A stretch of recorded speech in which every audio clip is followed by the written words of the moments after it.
Good evening and welcome to Lithgow City Council September meeting. I would like to begin this meeting tonight by acknowledging the traditional owners of the land we are on here that we meet tonight, Wiradjuri land, and I would also like to pay my respects to both past, present and emerging. Thank you. Declarations of webcasting. I inform all those in attendance at this meeting that the meeting is being webcast, that those in attendance should refrain from making any defamatory statements concerning any person, councillor or employee, and refrain from discussing those matters subject to closed council proceedings as indicated in clause 14.1 of the Code of Meeting Practice. We're all present this evening. No apologies. Declarations of interest. Any declarations of interest? Thank you. Could I please have confirmation of the minutes of the ordinary meeting of council held on the 22nd of August 2022? Happy to move. Happy to second. Thank you, Councillor Bryce and Councillor Goodsell moved. Yes.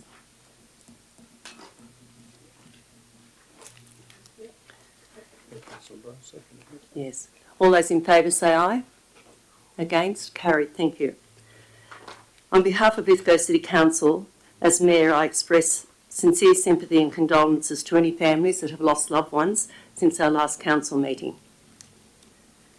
As we all know, Queen Elizabeth's passing has been a great loss to our world, and I've been frequenting Queen Elizabeth Park on more than one occasion recently and have realised that the signage there's no identification signage for Queen Elizabeth Park.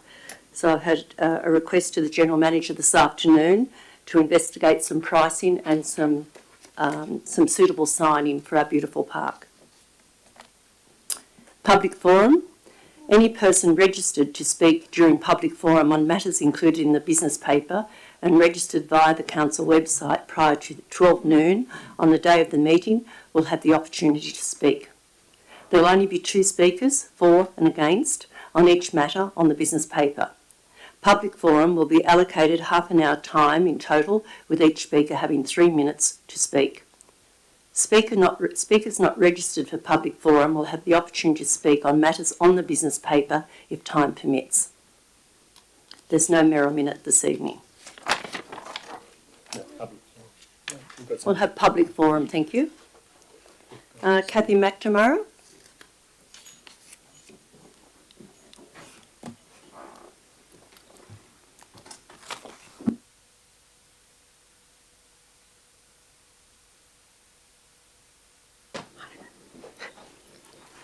Good evening, Mayor, General Manager, councillors and public.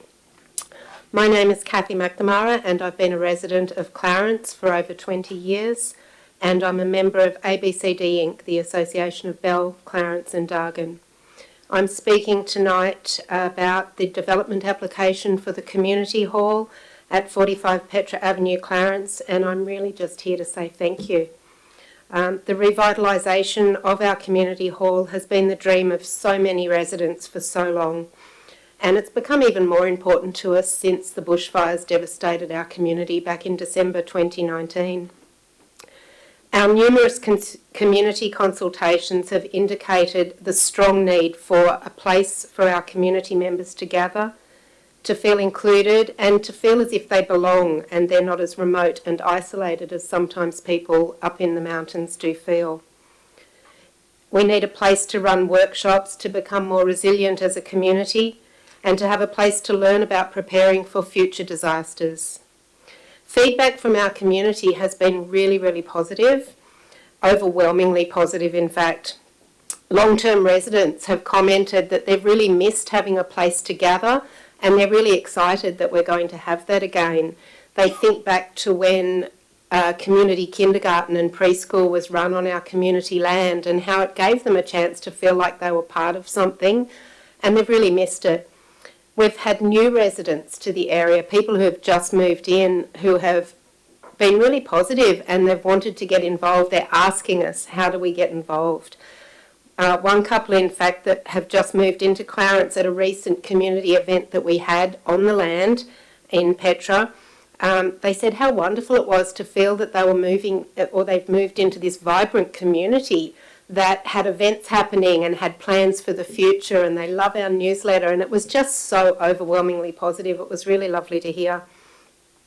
We, of course, will continue as a committee to have conversations with our community, to be community-led and to seek ways with our community as to which direction we want to go forward. So much hard work's been done so far, and we're very pleased with how our community hall is progressing to date. Our committee, the ABCD Inc., has worked so well with council staff, with our own community, with local groups and with community groups such as Rotary. It's really been a team effort. So thank you to everyone who's worked so hard to get us to this stage, and to Council for their support of our community space. Thank you. Thank you, Mrs McNamara. Is there anyone else wishing to speak at public forum this evening?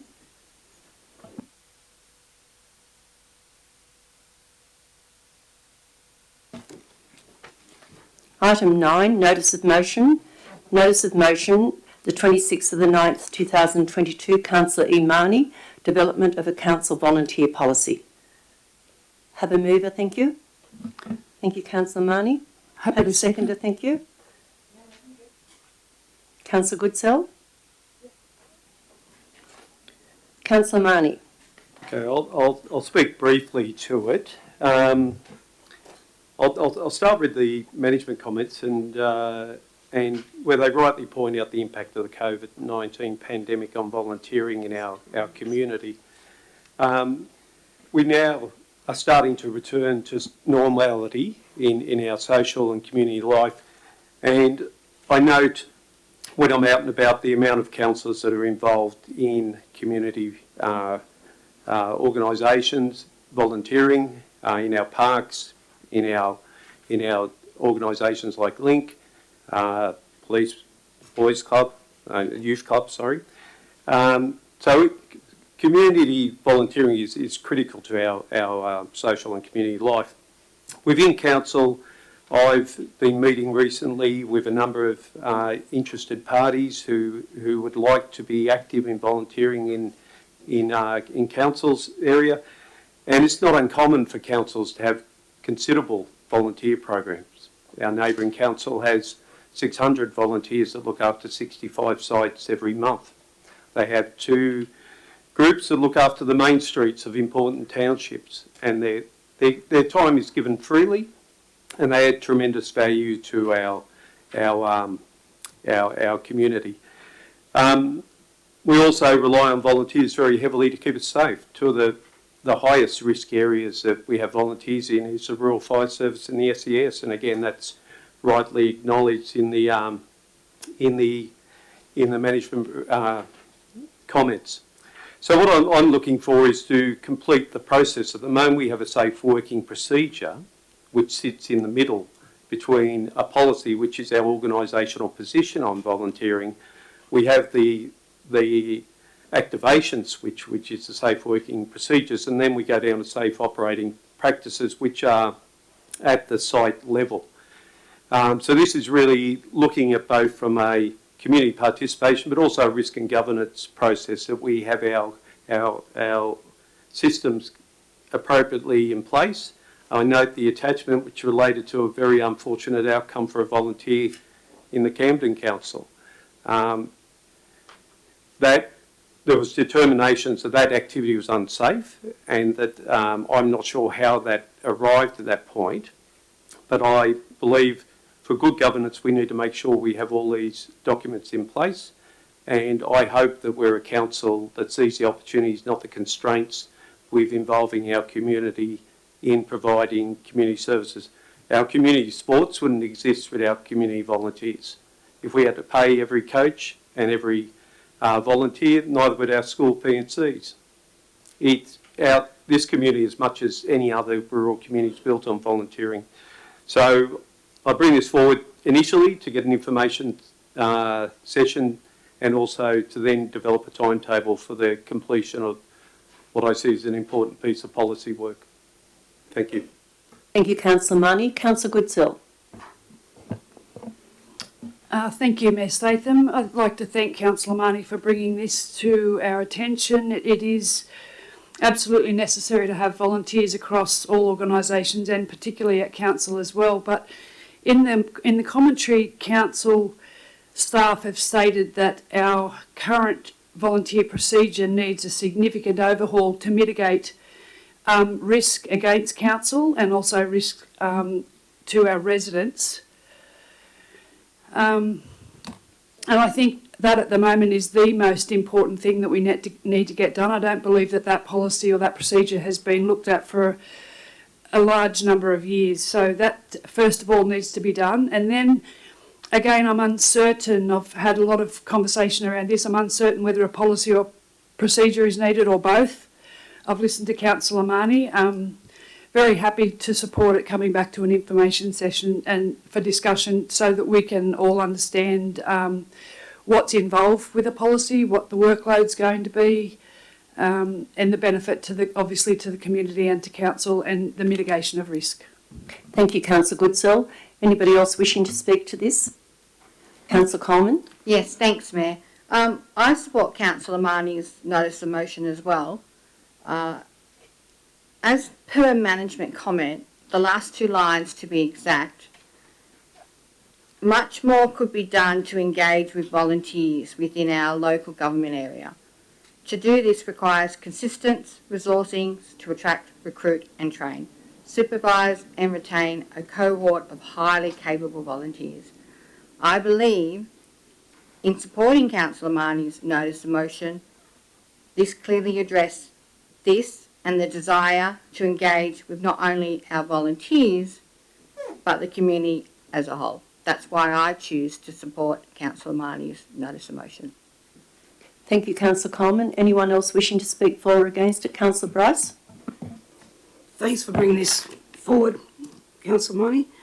I just want to add an amendment to this motion that the council provide an information session regarding current volunteer management practices and that we cut out the and intern timetable for developing voluntary policy. We just go to an information session to see what's required. Councillor Marnie, you actually suggested going to an information session, I believe, in your speech. Yes, I did. Yes. So that doesn't change. However, I believe we have a gap in our policy framework. I'm not inclined to support a process that will just kick the can down the road as far as dealing with this issue. If I felt, because I've stated carefully that we consider the timetable, I appreciate there's significant bodies of work occurring in the organisation at the moment. However, I would like to feel there's something concrete coming out of the information. If it's completed over a period of time, I'm happy to accept workload issues, but I would... Would you accept Councillor Bryce's amendment to go to an information session? No, I'm sorry, on this occasion I won't. Pardon? I'm sorry, on this occasion I won't. Speech that you wanted an information session. Yes, I do. And it's a substantive part of it. Point of order, Mayor, can I just... I'm not happy to admit the second part of the recommendation. No worries. Councillor Coleman? Just coming back to the actual recommendation that's been moved, the recommendation that Councillor Marnie has actually moved says that the council be provided with an information session. It's actually in his recommendation anyway. That's what I just said. Yeah. That point of order, that's already been ruled on because I accepted Councillor Marnie did state that in his speech originally. Councillor Bryce, anybody wishing to second Councillor Bryce's amendment to go to an information session? Yep, I'll say we should go to an information session. Okay, so I've got a seconded Councillor Bryce's amendment. Could I put that, Councillor Goodwin? Can we get some clarification on this from staff in relation to the information session of policy, if that's possible? Thank you, Councillor Goodwin. Mr McGrath, thank you. Through you, Mayor Statham. So currently, Council does have a standard working procedure on volunteer management. It is due for updating. for two reasons. One is the pandemic obviously has brought in a different approach that is necessary with a pandemic situation, but also the recent court ruling with Camden Council. We really need to make sure that we are diligently ensuring that the risk to volunteers and the organisation is mitigated as much as possible. So that is an essential requirement, if you like, a standard working procedure that deals with the risk management side of it. A policy would be something very welcome. We don't have it because I guess it's not mandatory. It would, when I look around other councils, what they have in place, they have policies that establish frameworks or guides for the way council want to engage with their community and volunteers. So it's less about the risk mitigation and more about what council would like to see happen with volunteers and the engagement with the community. Thanks. Okay, Councillor Bryce, would you like to speak to you? You have a seconder? No? Anybody else wishing to speak? Councillor McGee? Yes, I'd like to speak for Councillor Marnie's motion as it stands. I'm against the amendment. Mainly because I do see the volunteers working down the mountains all year round, predominantly in Lura. They do a fantastic job. They're not supervised by council staff all the time. Once they're rolling, they roll. They do a fantastic job, and I think that getting these procedures in place should be a priority, that we should have an information session, and then we should have those procedures adopted. You know, we've got councils right next door doing it successfully, and I just totally agree with you, mate. It's spot on, and should be, you know. I'm a little confused here. So you're suggesting a council information session? That is the same as it stands. So without the amendment, which is just an information session, what Councillor Marnie wants is the information session and a timetable in developing a volunteer policy. All right. Thank you, Councillor McGee. Can I withdraw the amendment? Please. No, I'll have to call on that. Sorry. Councillor, I think the best way to go to this, is anybody else wishing to speak? Otherwise, right of reply, Councillor Marnie. Thank you. I just need to, yep.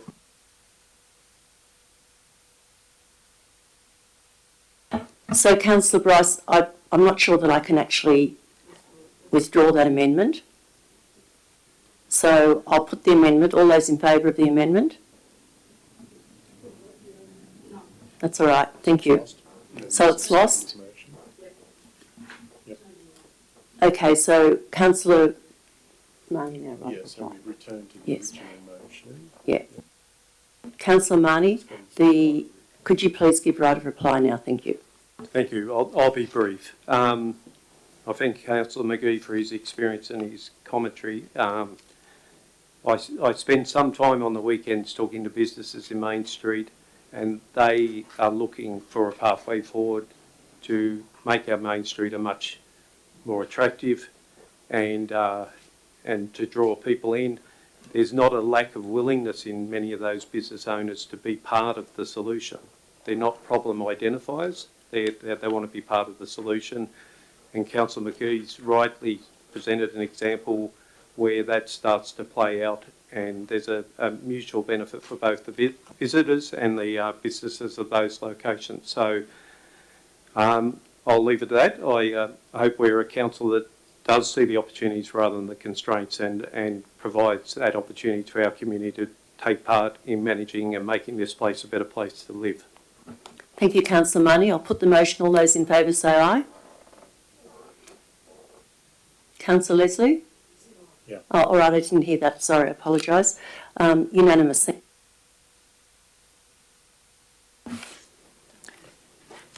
Notice of motion, 26th of the 9th, 2022. Councillor McGee, renaming of Inch Street Lane.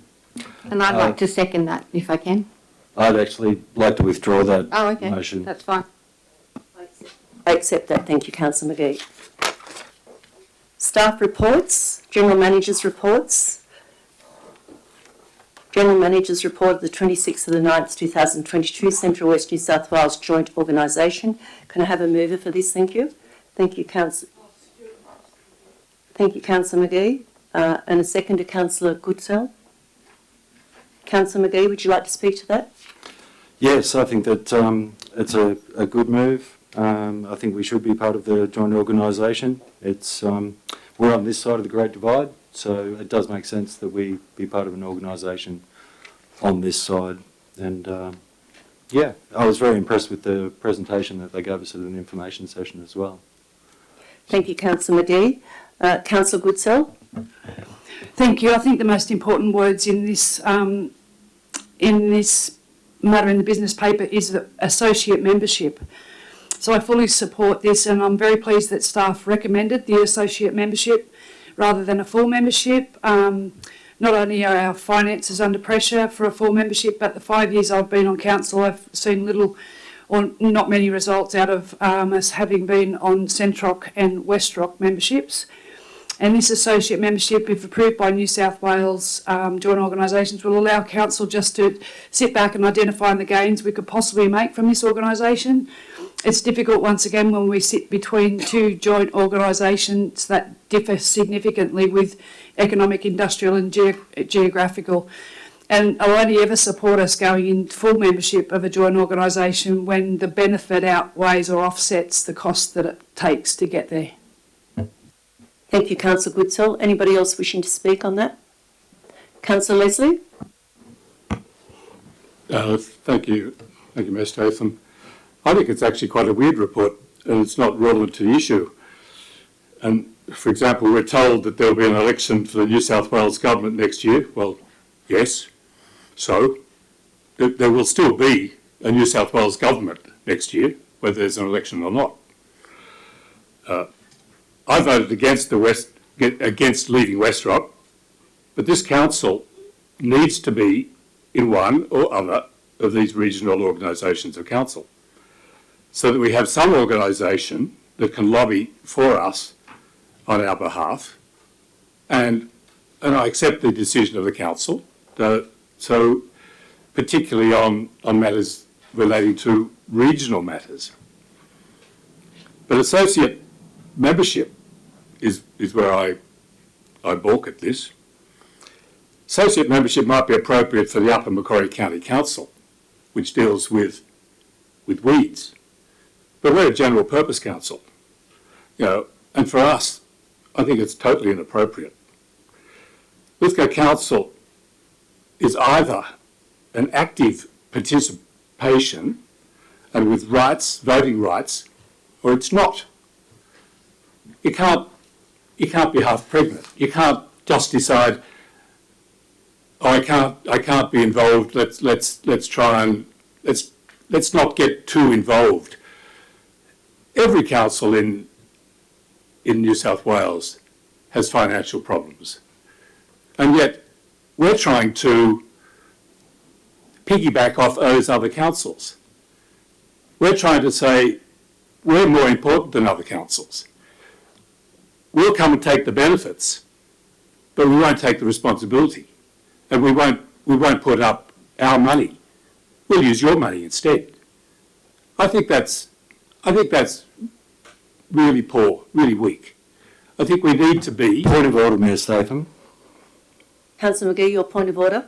The point of order is that at the information session where we were presented with the information, that it is not possible to be a full member of this organisation at this time, and that an associate membership is all that is being offered and all that we're capable of getting.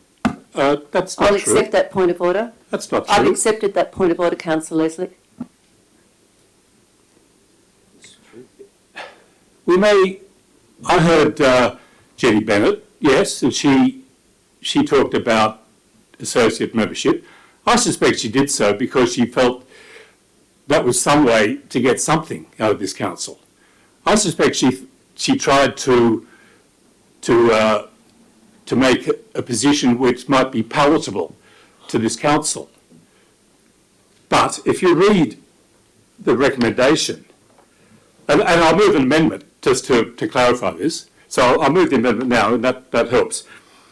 So I'll move an amendment that the Council resolve to approach the Central New South Wales Joint Organisation with an interest to joining, full stop, and to authorise the General Manager to advance the necessary arrangements and report back to Council detailing the terms of membership of the JNSWJO, should this approach be approved by the CNSWJO board.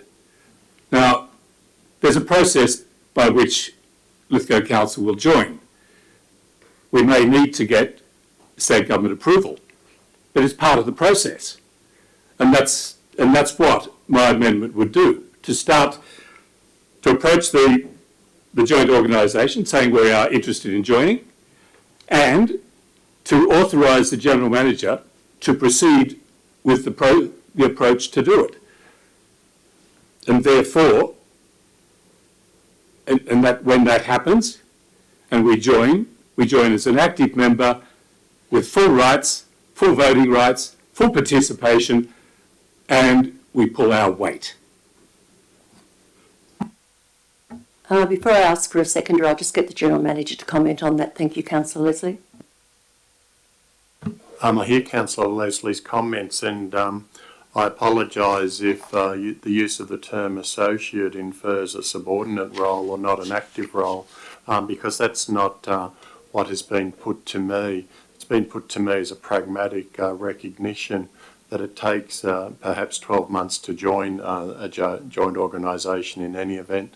The reference to the election is just an acknowledgement that we don't know what a returned government or the government after that, how they will view joint organisation, so it could be a time of some turmoil.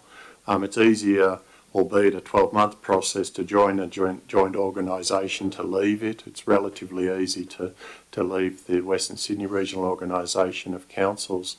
In fact, since I've been here, I've been participating in the Joint Organisations General Managers Group, and they've been very welcoming and very accepting. But on the other hand, I don't have an issue with Councillor Leslie's recommendation, because I think that inquiry of the JO could tease out the detail of full membership as well as associate membership. So that might confound it, but it's not been put to me that associate membership it would be viewed in any way as a subordinate membership. It's just a pragmatic approach is what's been put to me. Madam Mayor, if I just could comment to that. Yes, certainly. The aspect of associate membership was raised in the debate by Councillor Goodsell, and it was raised in the terms of a financial benefit to this council. And that aspect is the point that I'm making. It's, yes, it may be a financial benefit to this council, but I think it's unreasonable and unfair that this council should be piggybacking off the money from other councils who are equally under financial stress. Thank you, Councillor Leslie. Could I have a seconder, please, to Councillor Leslie's? I'm happy to second that. Thank you, Councillor Coleman. Councillor Leslie? Councillor Coleman, would you like to speak to that, please? Please, if I could. Majority of what Councillor Leslie said I was going to say anyway, in a different format, in a different manner. There is a state government election scheduled for next year, and we may not know the future of JOs going forward, but I think it's important to be part of a JO so that we can lobby whatever government is coming into play. I believe that being part of the association, not as an associate but as a member, gives us the opportunity to have a vote. In order to fully participate, we, Lithgow Council, need a vote. You just don't know when the Lithgow community may need the council to have a vote. I think it's important that we're a member, not an associated member, because as a group we can lobby strongly for what we need. Thank you, Councillor Coleman. Now I'll have a seconder to Councillor Leslie's amendment. Would anyone else like to speak to that? Councillor Bryce? No? Councillor Marnie? I'm probably sitting somewhere in between. My apologies for this, but I'm just looking maybe a pathway forward. We're authorising the General Manager to advance the necessary arrangements or report back to the Council detailing the terms of associate membership. I'm just wondering whether the General Manager could follow on from our presentation and look at both options with some cost-benefit analysis and perhaps come back with some additional detail. I understand we're not in a strong financial position to be putting more money out there, but I understand what Councillor Leslie has also said that. So I'd just like a little bit more information. I won't normally sit on the fence. I hope I'm generally pretty decisive on these things, but I think if we could perhaps look at both options, and yes, I am sitting on the fence, Councillor McGee.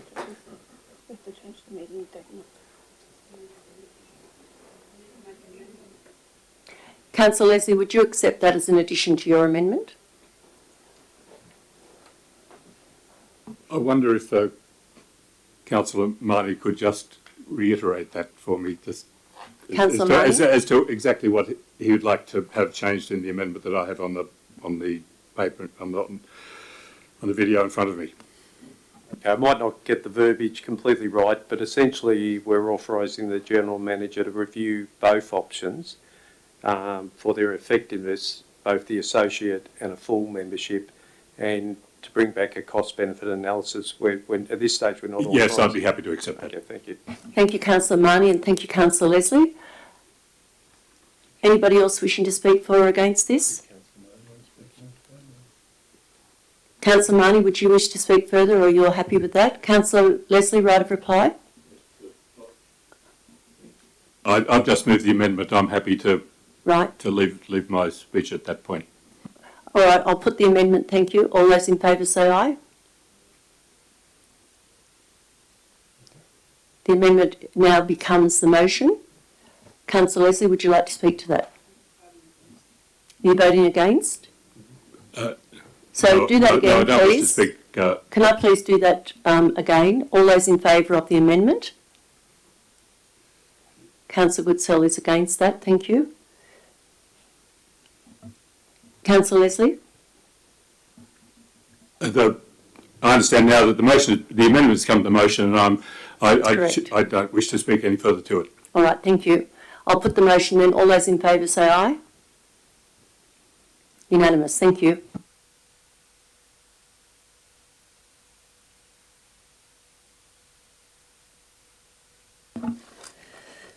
Item 10.1.2, GM 26th of the 9th 2022, update on Lithgow Community Private Hospital. Happy to move.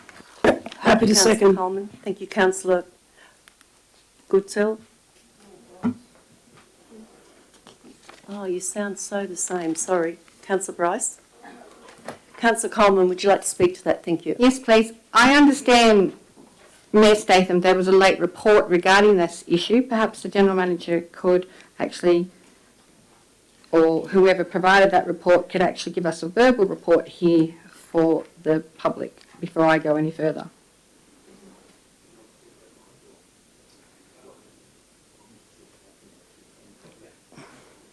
Councillor Coleman, I think this is a bit. I think it's embargoed at the moment. I think it's confidential. I wasn't aware of that, so I'll no. Well, we're just debating that, but I did ask the General Manager this afternoon. I'll make a ruling on that to say that Lithgow Council is at the forefront at the moment with some news, but it is not at this stage. Hasn't been announced, and I think the private board at the hospital should be the first people to announce the matter myself. Mr. McGrath.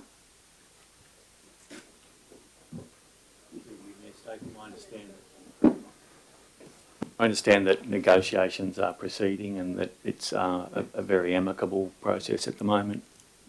Okay, well, I'll continue on with what I'm going to do, considering that we could speak about it anyway. I'll go to the recommendation straight. The recommendation clearly states that the report update on the Lithgow Community Private received, that's fine, and Council formally and publicly confirm and continue to advocate to the New South Wales Government its position that it is imperative that the Lithgow community have ongoing access to the important specialist medical services that are provided by Lithgow Community Private. That's the recommendation that's in the report. That's what we're moving. Like the wider community, the news of the announcement by the Lithgow Community Private that they were not able to function beyond 2022 greatly concerned me. This is a service that our community cannot afford to lose. As the report states, Lithgow Community Private has been in operation for 22 years. And the recommendation is clear on what we need to do. We need to continue to advocate the New South Wales Government, future and continuing, to ensure that we have ongoing access to medical services in this community. I can tell you that the federal member, Andrew G, pulled me up at a function that I was at and made the point of saying to me, you know the issue with the private hospital, Cassandra, is the fact that the state government is charging the theatre fees. And that's one of the issues. Another community member pulled me up and said, we're really concerned about the MRI. Will it become a white elephant if the Lithgow Community Private Hospital is still not there? Another worry in regards to the future of the Notre Dame Medical University. My understanding, it depends on the Lithgow Community Private Hospital as well. It's absolutely imperative that we are doing all we can to ensure that this does not close now and well into the future. This community cannot afford to lose one service.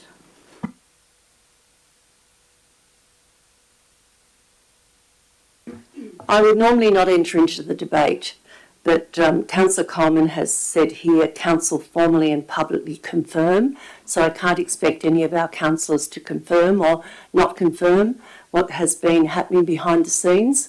I personally have written to Peter Collins, he's the President of the Nepean Health Board.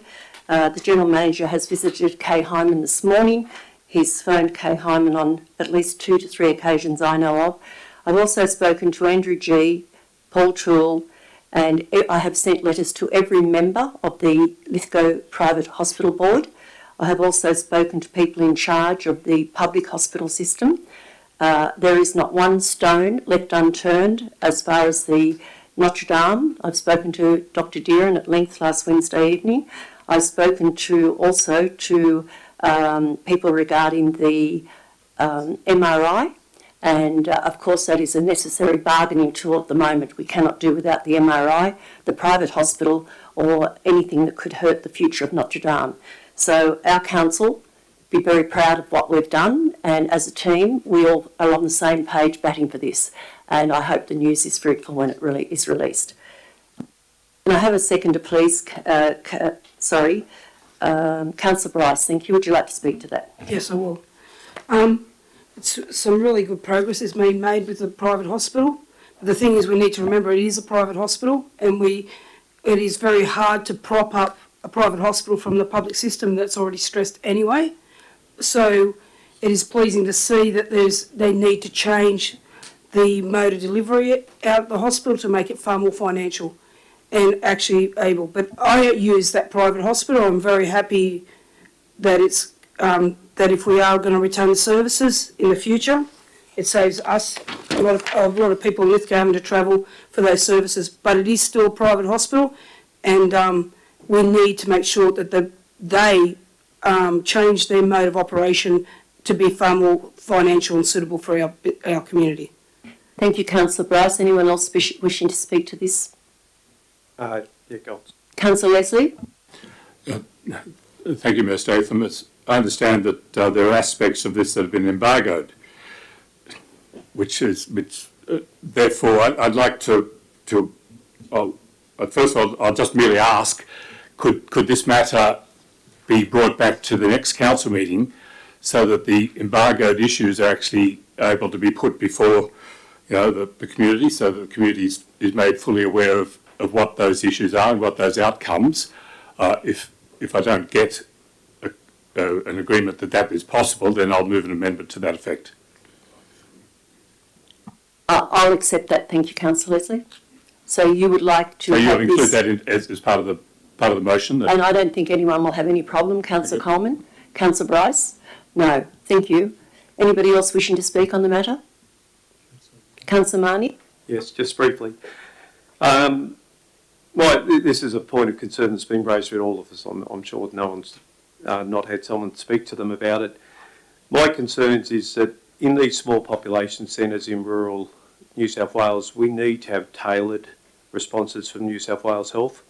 They may not make the income that they may make in other settings, but to have what we have a very large cohort of people in their 50s and beyond.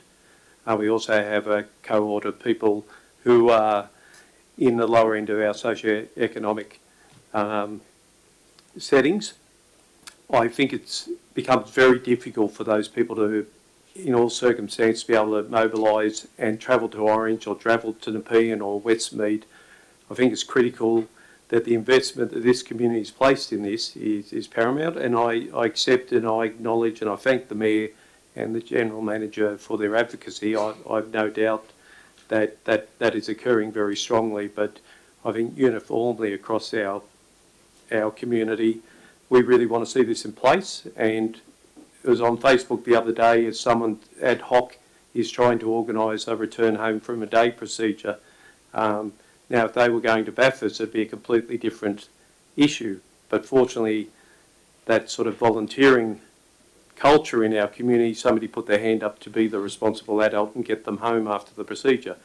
I'd really hate to see that happening to people trying to get to Orange and back and trying to rely on the goodwill of others to get them there. So I certainly support all the initiative and the advocacy you're undertaking, Mayor.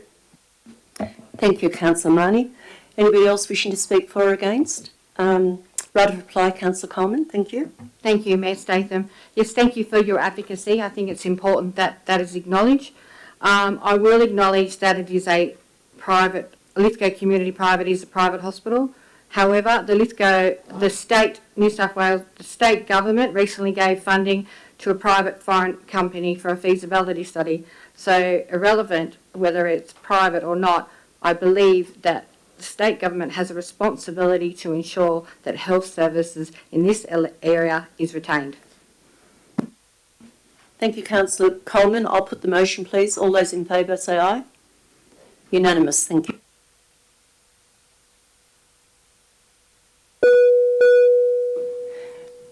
Item 10.2, People and Services Report. 10.2.1, Building and Development. The Springvale Water Treatment Project, SSD 7592, Modification 8. I'll move this. Thank you, Councillor Bryce.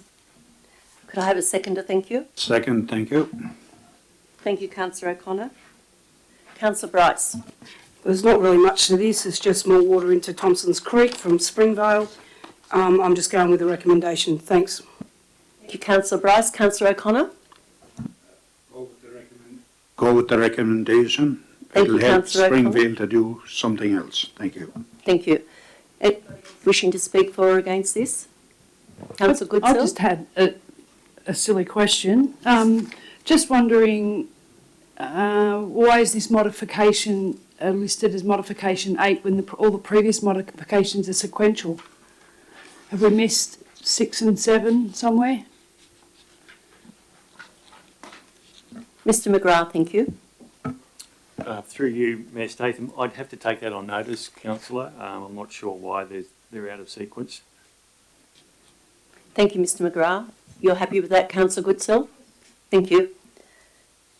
Anybody else wishing to speak for Councillor Leslie?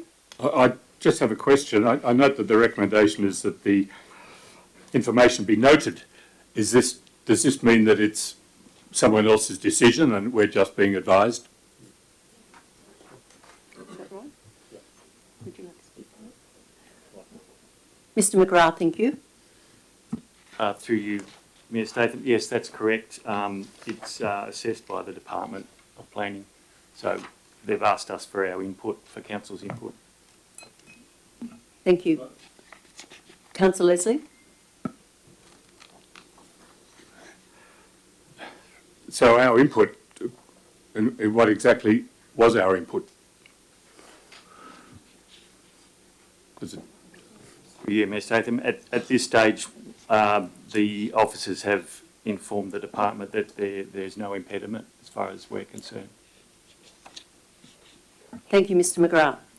Anybody else wishing to speak to this? Right of reply, Councillor Bryce. No, I'm right. I'll put the motion. All those in favour say aye. Unanimous, thank you. 10.2.1.2. Move that.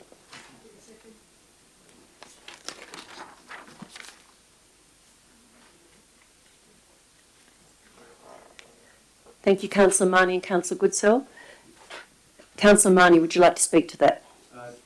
Just briefly, just to reiterate some of the words that Cathy McNamara spoke to when she spoke in public forum, and also to acknowledge the councillors from the previous term who set aside this land to give that opportunity for this really exciting community project to proceed.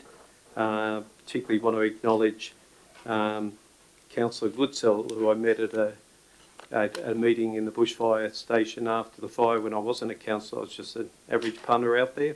And I remember talking to you and you saying that you were going to literally over my dead body it was going, if I remember the words exactly, but the land would be sold. So, and also thank Councillor Coleman for his support during the previous term. That gave the platform for what has been, I think, one of a really inspired public partnership where the community, when we enable them, are able to bring together a lot of resources supported by our staff, and I particularly thank Mr McGrath's staff for their work. When we work like this, we are, you know, really good as a level of government, and I think this is a great project where we've not got in the community's way when we don't need to. We've enabled those opportunities when they present themselves. They bring their final proposal in front of us to rule on, as we need to do with all development applications. But I just wanted to take that moment to reflect on the pathway to how we got here, and it's something I'm quite proud of to have watched our council do in the last term and be part of this process in this term. Thank you, Councillor Marnie. I think all the councillors on the last council definitely supported this project. Councillor Goodsell. Thank you, Mayor Statham. I'd like to thank the speaker that came tonight as well. It was really nice to get some positive feedback to council, which is few and far between. Happy to support with the conditions of consent. I just had a quick question in regard to I think it's roughly the 1% levy that they have to pay, calculates to be around $3,000. And so how does that get paid? How is that payment made? Is that made by the ABCD Inc. Or does it come from the funding that they've received to have this project go ahead? And I was just blown away that this doesn't fit into any of those exemption categories. So if someone could please answer that, if that's okay. Thank you, Councillor Goodsell. Mr McGrath, thank you. Through you, Mayor Statham. It's a standard levy that applies 1% for the value of that development, and it would be required prior to the release of the construction certificate, and it would come out of the funding that the group has managed to secure. So it can't be tied to any type of exemption that's sitting there developed on or behalf of Lithgow City Council? It possibly could, but the officers who assess this are not recommending that way, only because we need to be consistently applying the development charges for all development. Sorry, Mr McGrath, one more question. Is this Lithgow City Council land? It is. So I'm just confused. It says that there are exemptions to the levy, development on or behalf of Lithgow City Council. It could come under that, but under Section C7 are there exemptions to the levy. However, the officers are recommending that the levy stays as is. Thank you, Mr McGrath. Thank you, Councillor Goodsell. Anybody else wishing to speak to this? Councillor Coleman? Yes, thanks, Mayor Statham. Look, I'm so pleased to see this come to fruition. I was a big supporter of this. I think the community deserves a facility like this. It's so exciting to see. It was a long time in the making. I mean, if you look at the reference, it starts back on September 2019. But we got there in the end. Great team effort. I'm really pleased to be part of this project, part of the previous council that pushed for it, as a councillor that pushed for it, and I think it's a great outcome and a great news story for the City of Lithgow. Thank you, Councillor Coleman. Anybody else wishing to speak for or against? Councillor Marnie, right of reply. Councillor Bryce, would you like to speak? No. Councillor Marnie, right of reply.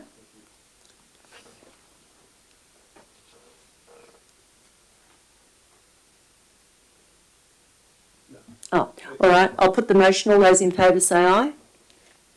Now this is a division, so all those in favour say aye. Unanimous, thank you.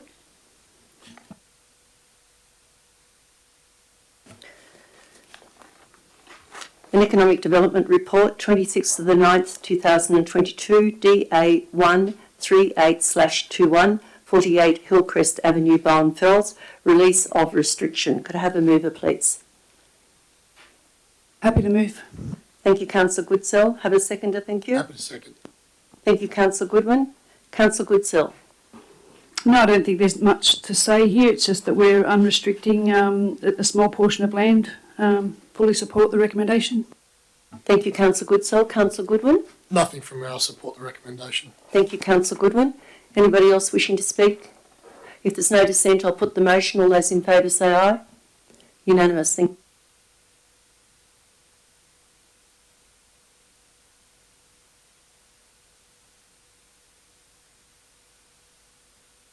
.2.2 People and Services General Reports. The 26th of the 9th, 2022, Updated Resourcing Strategy 2022 to 2032. Thank you. Could I have a mover, please? Happy to move. Councillor Bryce, have a seconder, thank you. Goodsell. Councillor Goodsell. Goodsell moved it. I'll second it. All right, thank you. You had your hand up first, Councillor Bryce. Anyway, I've got down as the mover is Councillor Bryce, the seconder is Councillor Goodsell. Because you had your hand up. I don't know whether you meant to or not, but... Councillor Bryce, would you like to speak to that? Just to go with the recommendations, that's all. Thank you. Councillor Goodsell? No, it was simply an update on the documents that we endorsed back in June, which I believe is a requirement from the Office for Local Government, and we've done that, so simple. Thank you, Councillor Goodsell. Anybody else? Councillor Coleman? Yes, thanks, Mayor Statham. In the report it states, Council does not yet have complete suite of individual asset management plans, as this is a considerable body of work. And I'll skip that part. However, considerable progress has been made to achieve this goal, with an asset register completed for every class of asset, and $140,000 has been allocated to fast track the development of these plans. My questions are, do we have a timeline? And $140,000, do we have a breakdown? Is that an internal staff cost? Is that consultants? Why $140,000? Mr. Edgecombe, thank you. Thank you, Mayor Statham. Through you, there has been significant progress made to achieve the goal of having asset registers for each class of asset. However, we remain far behind where I would like to be, which is why we have allocated $140,000 to fast track the development of those plans. The plans which aim to complete this year are for our two most significant classes of assets, those being roads and active playgrounds and open space. So those will be developed. There will be community consultation, and they will require endorsement of the council. So there'll be necessary information sessions and all those relevant features prior to a plan being adopted, in terms of the breakdown of cost, that is going to be largely contract or sort of consultant costs, but also some project management and engineering time internally thrown into that mix as well. And in terms of a time frame, we are currently consulting with industry basically to fine tune the parameters through which these plans will be developed. We will bring so once those tenders are received, they'll be assessed and brought to the council for consideration.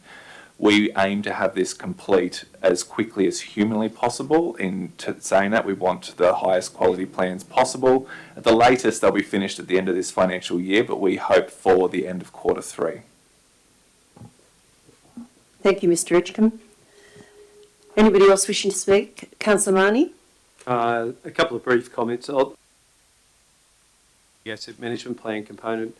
I'm very pleased. I think this is really good foundational thinking. I like where you're heading with this, and I'm looking, when you go into the individual asset management plans, you're talking about an interplay with service plans, which I think that's part of the equation to knowing what our pathway and our exposure to assets that are either going to fail in the near future or over a medium term. So for me, that's really important foundational thinking.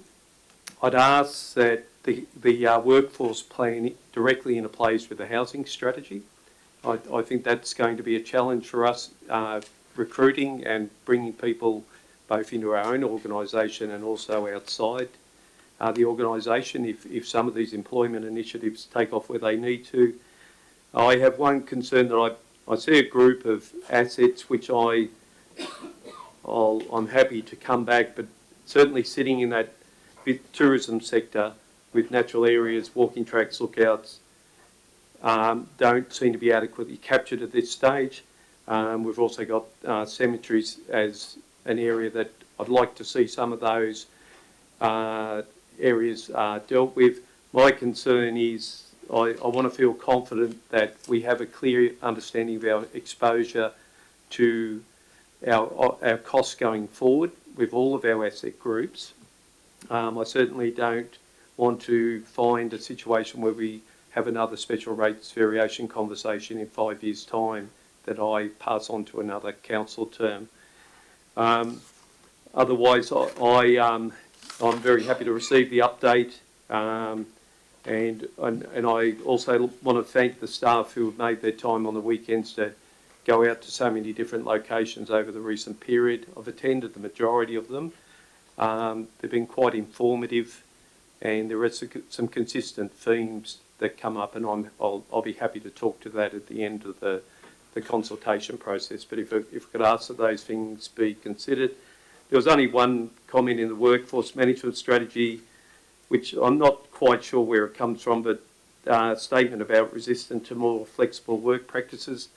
I'm certainly not seeing that when I meet staff face to face. So there may be an issue that's not visible to me, but my interaction with staff as an outside punter or my friends has always been pretty positive.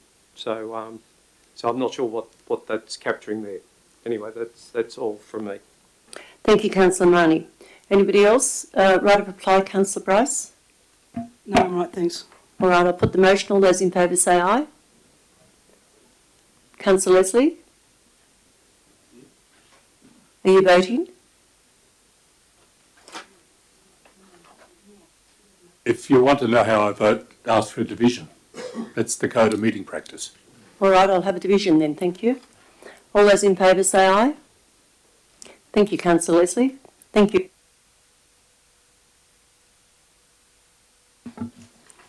Item 10.2.2.2, 26th of the 9th, 22, Centennial Coal Community Contribution to Local Schools. I'll have this. Thank you. Happy to second. Councillor Bryce? Thank you. Councillor Goodsell? Councillor Bryce, would you like to speak to that? Thank you. It's a fairly good way of allocating the money on the amount of students at each school, and I'm glad it's captured all the small regional schools as well. Very pleased with this. Thank you, Councillor Bryce. Councillor Goodsell? A bit of a backstory to this one. So this came to council last year, and at the time there were youth scholarships. There were another couple of the Lithgow Library Learning Centre had money thrown at them basically, and we could not get rid of it with this. It was the scholarships in Lithgow Library Homework Zone, and those offers of scholarships were not taken up, which resulted then with the staff recommending that this $79,200 was to be paid off our Adventure Playground loan, I remember, which is a significant community long-term activity, but the Adventure Playground was actually built. So at the time, Steve Ring recommended that this money wasn't to go off the Adventure Playground loan, and we put it to all the schools in the district, which is a really good outcome, and I'm sure they're very, very grateful.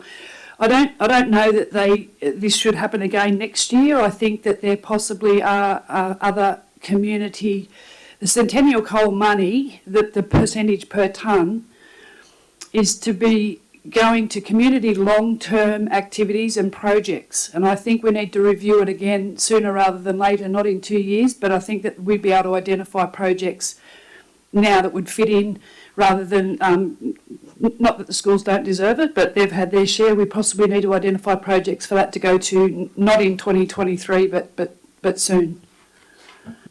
Thank you, Councillor Goodsell. Anybody else wishing to speak for or against?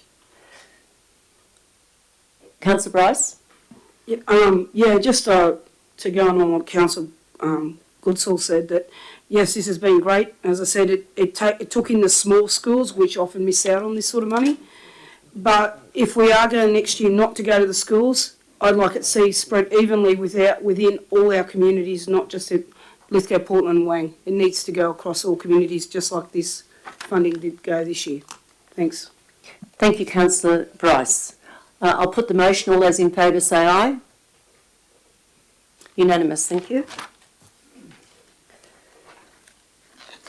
10.2.2.3, the 26th of the 9th, 22, the 2017 to 2022 delivery and 2021-22 operational plan progress report. Have a mover, thank you.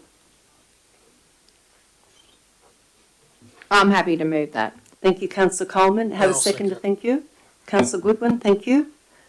Councillor Coleman, would you like to speak to that? Yes, thank you, Mayor Statham. The report relates to the period of July 2021 to June 22, and we have had difficult situation during that time. I understand that we've had flood event upon flood event. It's just been so difficult. And I can state that while travelling into other local government areas, they're also having difficulties with their roads and their infrastructure because, the rain is widespread. It's all the way down the east coast, and it is absolutely horrendous. And they're predicting another flood event again in the upcoming weeks. I understand how difficult it is to maintain the roads. My heart goes out to the staff because it doesn't matter where you are, and other councillors could attest to this. Roads is the topic that everybody wants to talk about.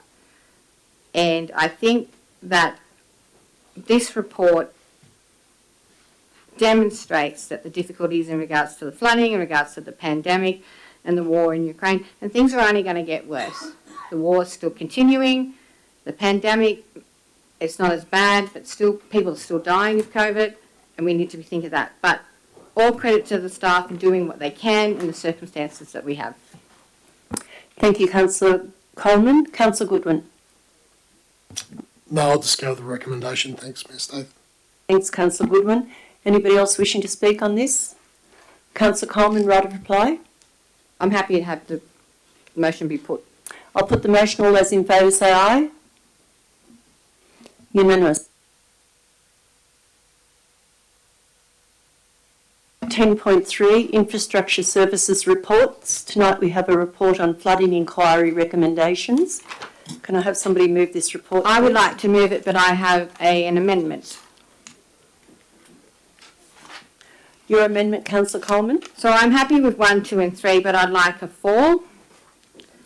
Yes. That Lithgow City Council does not accept recommendation dot point 5, which is the merging of the back office and corporate functions of the SES and the New South Wales Royal Fire Service. In the report, I better not go any further before you get a seconder. Can I have a seconder to that? Thank you. Thank you, Councillor Leslie. Would you like to speak to that, Councillor Leslie? I'm happy to let Councillor Coleman? at this Yeah, stage. if I could, please. The reasoning for the dot point 4 that I've put up, and if you go to dot point 5 in the report, page 33, it states, the report advocates merging of the back office and corporate functions of the SES and the New South Wales Royal Fire Services to better coordinate intelligence and risk calculations. My reasoning for not supporting that particular dot point is that the SES and the New South Wales Royal Fire Service are very different organisations. They have different sets of values, they have different purposes. And especially considering that the state government is attempting to cost shift the responsibility of the vehicle fleet onto local government, which was recently reported by the staff at a previous meeting. I don't think we should go down the path of supporting a merging of the SES and the New South Wales Royal Fire Service. They have completely separate functions, and I think there should be more consideration for the staff that work there and the volunteers that volunteer for it. Thank you, Councillor Coleman. Councillor Leslie? I was wondering if I can just reserve my right to speak on this matter. Yes, certainly, Councillor Leslie. Anybody else wishing to speak on this matter? I think, Councillor Coleman, it was the Royal Fire Service. Yes, we've had so many. Royal Yes. Fire Service, sorry. Thank you. Anybody else You've been wishing to talking speak? about royals. Councillor Goodsell? Sorry. Councillor Goodsell? I'll speak against the amendment. I just note there just that they want to merge. Just a point of order. This is not an amendment. Councillor Coleman moved this as part of as a whole motion. The 4 points is the motion that's been moved. Councillor Goodsell, would you like to talk about the point that Councillor Coleman wanted to add? I just think it's important to note that the merging that Councillor Coleman's included, removing that dot point, it also says there to better coordinate intelligent and risk calculations, and that'll be missed out on. Thank you, Councillor Goodsell. Anyone else wishing to speak about that? Thank you. Councillor Leslie, you wanted to leave your reply?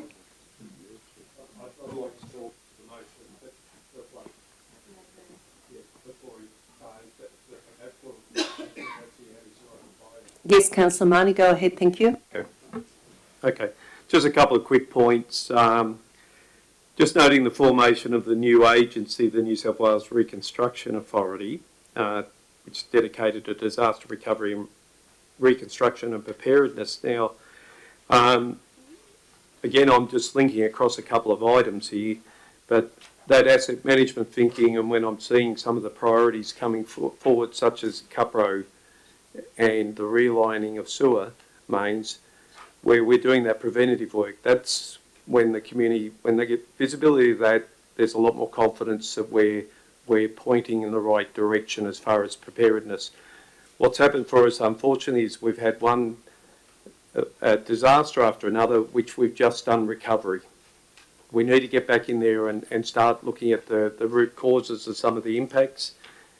I'm seeing a really nice bit of thinking going through those three streams, and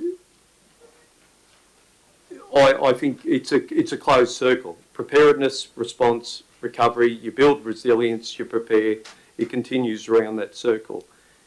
We need to be making decisions, big decisions, and the fact we're looking at $1.8 million going into that intersection to amplify that flood risk and the drainage capacity there, looking at $500,000 in a sewer relining and not having the neighbourhood sewer appear in people's places. Like that to me is an unacceptable and must be addressed. And that's directly linked to rain events and storm events. So we need to recognise the consequences of these natural disasters, and we need to invest more in the preparedness. And I know the council comes under criticism in the general public about a lot of our decisions, but I can see a really good thread of decision making there coming through tonight's meeting. So I thank the staff for that, and that's all I just wanted to say on that. So, Councillor Coleman, just so that I get this correct, you would like to have right of reply? Councillor Leslie? Councillor Goodwin, you would like to speak as well? So am I able to foreshadow a motion if this motion doesn't get on? Can I foreshadow a motion? Yes, certainly. Okay. I'm even confused here because the point 5 is not on the page 34. It is, make sure you realise this, councillors, it's on page 33. Councillor Leslie, I'll go back to you in a moment. Councillor Goodwin, you're going to... Yes, if this motion does not get up, I'd like to foreshadow a motion. All right. Thank you. Councillor Leslie?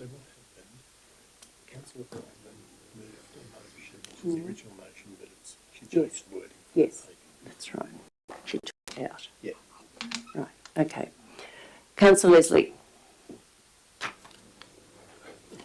Yes, the motion that we have in front of us is the motion on the recommendation on page 34. Yes. With the 3 points, and with an additional point, the point 4, to remove the recommendation, for want of a word, that advocates for the merging of the back office and corporate functions of the SES and the New South Wales Rural Fire Services. And I seconded that motion, and I support it. I think we need to respect the volunteers of both the RFS, the Rural Fire Service, and the SES, and we should be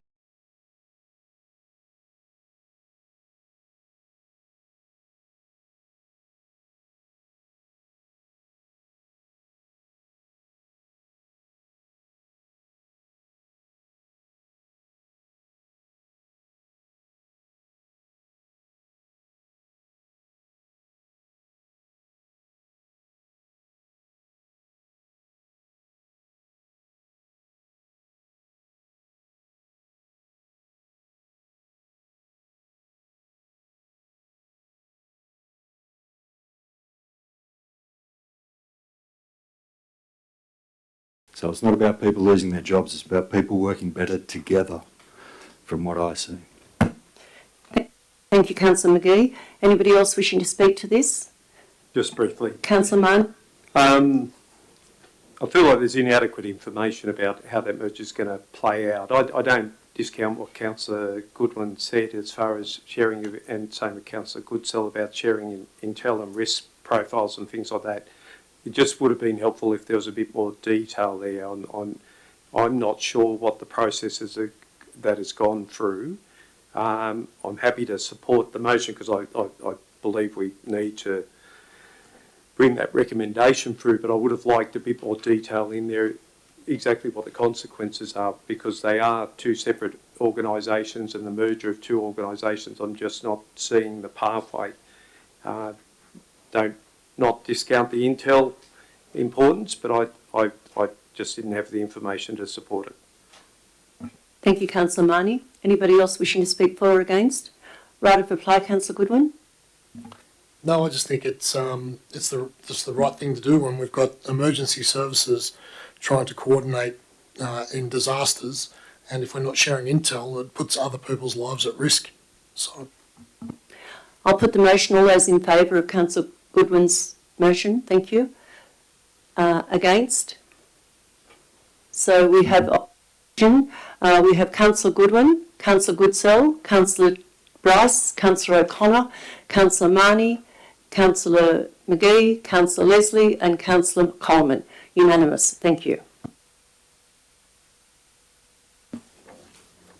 10.3.2, a late report, resources for Region Round 9. Could I have somebody move this, please? Thank you. Moved. Happy to second.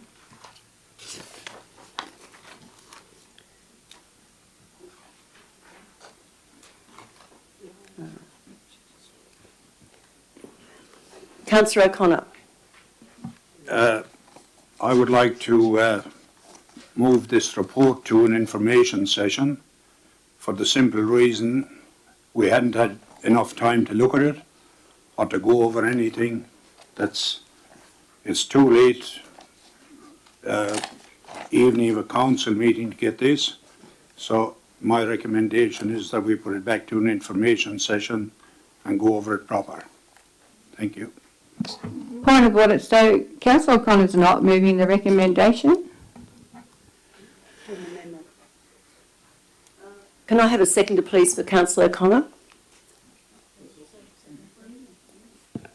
Councillor Bryce? I'll second his amendment. I actually seconded the whole thing. Oh, did you? Thank you. I didn't see that, Councillor Goodsell. So Councillor Goodsell already seconded Councillor O'Connor? No. Sorry, I seconded the original recommendation. So we're looking for a second for Councillor. So I'm looking for a seconder for Councillor O'Connor. Is that Councillor Bryce? Yep. Yes, thank you. Councillor O'Connor, would you like to speak to that? Yep, I want to, as I said, I would like to move this whole report to an information session so we can properly scrutinise what's being given out. Thank you, Councillor O'Connor. Councillor Bryce? I go with Councillor O'Connor. I don't think we've been given enough information on on the projects and how they've been selected. The programs, especially the council programs, I think we need more time to look at it. Thank you, Councillor Bryce. I will just ask Mr Edgecombe when the due date is finished for the funding. Thank you. Through you, Mayor Statham, the due date for this, for Resources for Regions Round 9 is the 30th of September, which is this coming Friday. Hence our haste in presenting the original information session to the council and the delay in getting this report to you, which I apologise for. Mayor Statham, I'm happy to move the original recommendation. And I'm happy to second that. Yeah. Sorry, through you, Mayor Statham. I might also add that additional to our allocation of just under 5.1 million, this report does suggest that the council request additional funding to support all of the 6 priority projects that have been listed, which are a total of it was just over 5.5 million. Councillor Goodwin, you had your hand up a moment ago. Thank you. You were next in line before Councillor Coleman. Oh, thanks, Mayor Statham. My question was to the timelines, and also there are a couple. There are a couple in here that I have questions about as well, but a lot of them are, for me, are okay. But there's one or two there that, if we had to decide tonight, I'd like to talk about. I don't know if tonight's the right night to do that, though. Councillor, what do you think to do? I'm just, if I can talk on one, I look at the Geordie Street Crossing Causeway Bridge, $200,000. I believe that's just for a plan of works rather than the crossing. When there are ones that were knocked out, and I can't remember the reasons for them being knocked out, like the go-kart. Yeah, they weren't compliant. Okay. No. Yeah, so the volunteer organisations that were knocked out, that would certainly, if they got money like that, would bring people into town, and they're a volunteer organisation. But if they didn't actually meet the requirements, I understand. May I suggest this is a very important resources for region. We have to make sure that the money is allocated, the funding to what the councillors see fit, and I can see there's a lot of differences of opinion in here tonight, and I've had people speak to me early this morning and speak to me late this afternoon. Is it at all possible for me to move, which is not normally what I would do, for an extraordinary meeting on Wednesday afternoon late, maybe 6 o'clock or something, to discuss this? Because this is the funding has to be done and presented by the 30th of September, which is very close, it's imminent, and I do believe there's a lot of unfinished business from most councillors, I believe, tonight. So unless there isn't anybody available on Wednesday night, I see that it is necessary for us to have a discussion with the council staff. Can I have a seconder for that, please? I'll second that. I'm happy to All right. Is there any dissent about doing that? Because this shouldn't be something to be discussed at a council meeting like tonight, but this is a matter of great urgency. So I can either leave it and bring it up in matters of great urgency, or you can accept this as it is now. I'm happy to accept it as it is now. I think All right, can I have a show of hands, please? All those in favour of an extraordinary meeting to discuss the funding for Resources for Region on Wednesday night at 6:30 or 5:30, whatever time suits, that can be talked about tomorrow. Have a show of hands, thank you.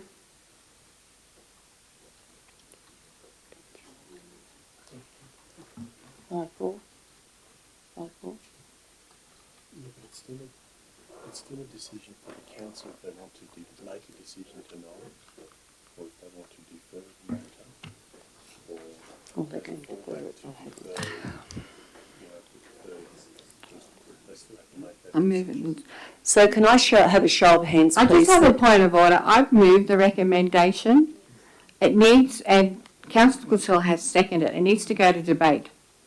Well, it was Councillor Goodwin that moved this in the first place, so that you did not move the recommendation. Councillor Goodwin. Yes, I did. It's not what's on the paper. What actually happened is Councillor Connor moved an amendment, Councillor Bryce seconded it. I then chose to move the original recommendation. We need to go to debate. All right, I'm happy to do that. Your recommendation. Councillor Goodsell. Councillor Goodsell, would you like to speak to that? I need to go first. I moved it. Councillor That's the point of debate. Okay, so let's go back to the original recommendation. Resource for Regions is a very important resource for regions, and we have a timeline of what, the 30th of September? Is that correct, Mayor Statham, through you? That's correct. Right. In the recommendation, we have stormwater drainage improvements, replacement of Geordie Street Causeway Bridge, regional road safety improvements, sewer mains resilient works, Association of Bell Clarence Dargent Community Hall to lock-up stage, Portland Central School, and then we endorse the two applicants made under stronger country community funds, Lake Pillins and the blast furnace. I'm happy with the recommendation. It ticks a lot of the basics that we need to get done. Stormwater drainage improvements, that's important, especially down Main Street, Cupro Street. Those people down in Cupro Street have had so many difficulties with the stormwater drainage. Councillor Marnie has often brought that up on a regular basis. The Geordie Street Causeway with the bridge, that's important. Regional roads, safety improvements. There is nothing more important than regional roads in this area. We need to get it done. The sewer main relining works, so important.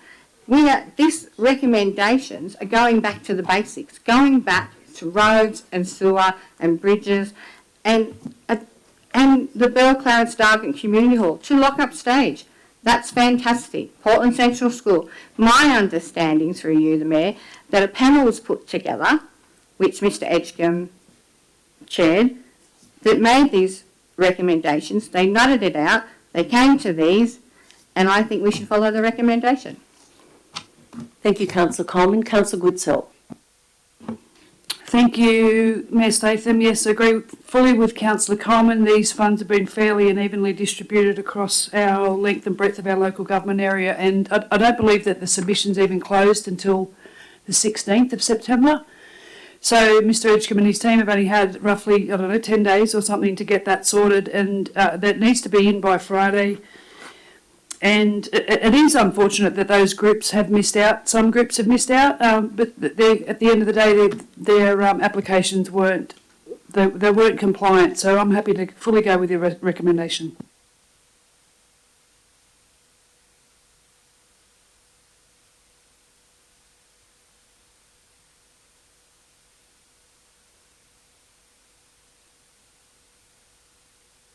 Just to be clear. So just to be clear, Councillor O'Connor, this is the only motion we have at the moment. So if somebody wants to put an amendment in, there's been lots of to-ing and fro-ing. So at the moment, Councillor Coleman has moved the original recommendation. Councillor Goodsell has seconded that. We're now time for debate. The General Manager has just informed me to let the councillors know where this is up to. There's been a lot of debate from both sides. Can I ask a question before we get in that pathway? Can I just be clear on the process? So I'm listening and I'm hearing that we've had a panel review it. You come forward with a list of compliant and non-compliant. Like the non-compliant won't become compliant. So I'm assuming there was some criteria to select in order.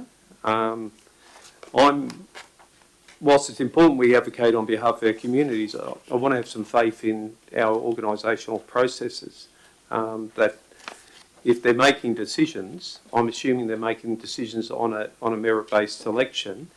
There are lots of good projects in the list, lots of good projects. Some of them may need development for the next round, and we are looking at another round, aren't we? This is not something that's going to fall in a heap on September 30. Whether there's that support given to some of the remaining projects, because I'm not seeing anything in the group that doesn't have merit to it. But all I'm asking is, or all I'm questioning is whether I rely on the staff as a councillor to bring forward a report, and I want to have faith in the process, so that as other processes brought forward, that I've got faith in those as well. So I'm supporting the report as it's come to us, and because principally on those grounds. Thank you, Councillor Marnie. Councillor Edgecombe has requested to speak to this. Thank you. Mr Edgecombe. Oh, you're a councillor now, Mr Edgecombe. I apologise. Thank you, Mayor Statham. So we did conduct a rigorous assessment process for all of these applications. First and foremost, we considered those which satisfied the basic needs in terms of deliverability, i.e. having quotes, and feasibility, having designs. Those which didn't naturally fell away given the short time frame to make these submissions. Secondly, we assessed all of those basic compliant applications against the outcomes of the Resources for Regions grant program itself, which is the criteria through which Department of Regional New South Wales will also assess these applications. Those being local need, in better terms, alignment with our community strategic plan, affordability, whether the council has the financial resources to manage and maintain these assets into the future, i.e. long-term financial planning, and deliverability, whether the council or the community group has the capacity to deliver the scale of the project. In addition to those points, we also had our own objectives, which we felt these applications should meet. Those being social benefit. For example, the Portland Central School has a significant focus on social inclusion and disability awareness and disability access in public spaces. We also considered economic benefit to these applications as well. Are you trying to turn $1 into several others, or better supporting our local businesses to do their business For example, the Cupro Street flooding project, there are several residences and businesses which are largely impacted several times a year through the flooding of our Main Street precinct. So we assessed each and every one of those applications against the consistent criteria that I've just mentioned. We feel that they all provide local and regional benefits. They are affordable, they satisfy the Resources for Regions objectives, and we are able to deliver them in a timely fashion without risk to the council. Thank you, Mr. Edgecombe. Anyone else wishing to speak to this? Thank you. Councillor Bryce? Yeah, just one of the paragraphs here says council can continue to work with each applicable group on unsuccessful projects to further investigate the merits of their proposals and develop these for applications to later funding programs. How is the council doing that? Mr. Edgecombe? Thank you, Mayor Statham. That's one point that I forgot to mention. Thank you very much for bringing that up. We have already started working with the community groups in order to what would you say, work with them on why their projects weren't compliant, and bridge those gaps, essentially. Try to work with them to find those quotes, to identify the feasibility constraints that were measured against each of those applications. For example, the Lithgow Basketball Association, we've worked with them recently. Their project wasn't sufficiently advanced for the Resources for Regions program, but we worked directly with them to make an application under the Stronger Country Communities community stream, which is managed by the New South Wales Government. So in order to work with these groups, we will be reaching out one-on-one to provide them with the advice under this program, but also dedicate the council resources required to give the advice in order to bridge these applications and further strengthen them for future rounds. Thank you, Mr. Edgecombe. Ms. Statham, may I just ask another question? Yes, certainly. Sorry, so we're three groups have individually submitted an application for the one project. Do you tie them all together in the feedback, and next time they can come as a cohort of one instead of three individual applications for the same thing?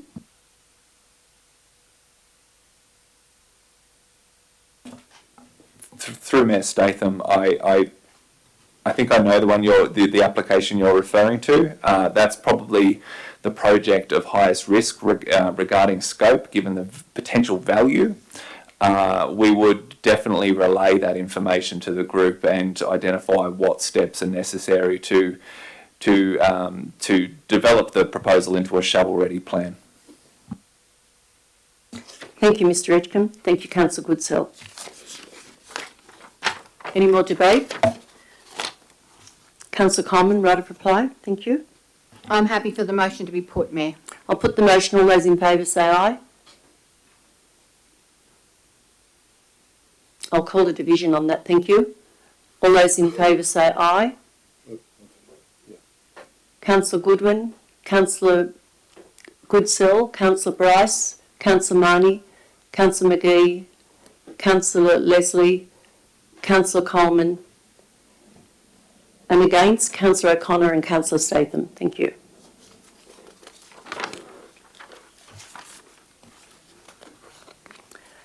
(10.4) Water and wastewater reports. 10.4.1 Draft Waste Management and Resource Recovery Strategy 2020 to 2026. Have a mover, thank you. Thank you, Councillor Marnie. Happy to second. Thank you, Councillor Goodsell. Again, this is a really great strategy. What's come up in some of the community meetings is they want to know how we're building efficiencies into what we do. And what we're seeing in this document is we're starting to highlight some of those elements, particularly some of the recycling and diversion, where we've diverted over 200 tonnes of mattresses and tyres from landfill, where we're looking at by constructing a clean water drain that we're able to activate more space in our landfill capacity, and also the innovation around the cover, which is going to save us significant amounts of money. So I think all of the residents want to see, as part of that that consideration around the rates is how we're improving our efficiencies. So overall, I really appreciate the work that's going on. We've some really ambitious targets of looking at an average of 80% recovery rate from all our waste streams by 2030. I hope I'm still kicking then, because I want to see that achieved, and I think that's a terrific outcome. Also want to be kept abreast of the timing for the FOGO bins. I think there's a lot of support for it out in the community, and I'd like to think from our waste education that we can look at those people who are trying to achieve zero green waste from their properties and whether we can provide support and education around that. I know other councils will sell large composting bins and worm farms and things like that. This is a personal nerdy moment for me, but I've yet to take anything to the tip in the last probably 18 years as far as green waste. I have 13 composting stations, and it's too valuable a resource to be putting it in the bin. So I support the work that's going on in this vision statement and the strategy, and again, it's something that we need to highlight a bit more into our community, some of the good thinking and work that's going on. So thank you.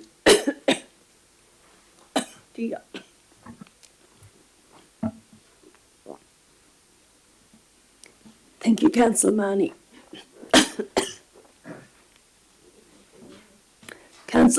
I'll just go ahead. Councillor Goodson, please. I just think that this is something that the community need to know. It needs to go. These are the types of stories that people want to hear. What this water and wastewater team have done in that short period of time, I believe, is nothing short of outstanding. When you read each individual dot point that what's happening in that space, I think it's absolutely phenomenal, and I think that the community needs to know. Imagine if that went out with a media release. This is what we've achieved in the waste area in the last couple of years, and this is our plan for the future. And just on that, I think that there needs to be some communication around the Wallerawang landfill as well, that's closing, and a communication out to the public about that. You can't tell me that residents even know about our Lithgow Resource Recovery Centre that's being built currently. It's going to be finalised by the end of the year. They're closing landfills. There needs to be pictures go out that look at the amazing work that we're doing in this space. Thank you, Councillor Goodsell. The General Manager would like to make a comment. Thank you. Yeah, I just thought I'd pivot off that comment because I agree it is a great news story, and the one thing we've really appreciated about all the engagements with the community about the pathways to sustainability is connecting those communities to the diverse range of services that we provide day in, day out. But at the risk of stealing Mr. Trapp's thunder, I'm very pleased to advise that we've just procured or brought on board a permanent employee in the waste area who is highly passionate but also highly qualified, and she's bursting at the seams to really get out and engage with the community, and that's what we're going to have to do in the lead up to the FOGO contract and the like. So yeah, watch this space because we're going to really jump onto the front foot in terms of our community engagement about waste services. Thank you, Mr. General Manager. And also it is a very good report from Mr. Campbell. Anybody else now wishing to speak to this? Yep. Sorry, I was to see what's going to happen with Wallerawang, the residents. Is there going to be a transfer station or anything put in out there from, or they got to drive all the ways into Lithgow when the landfill is closed out there?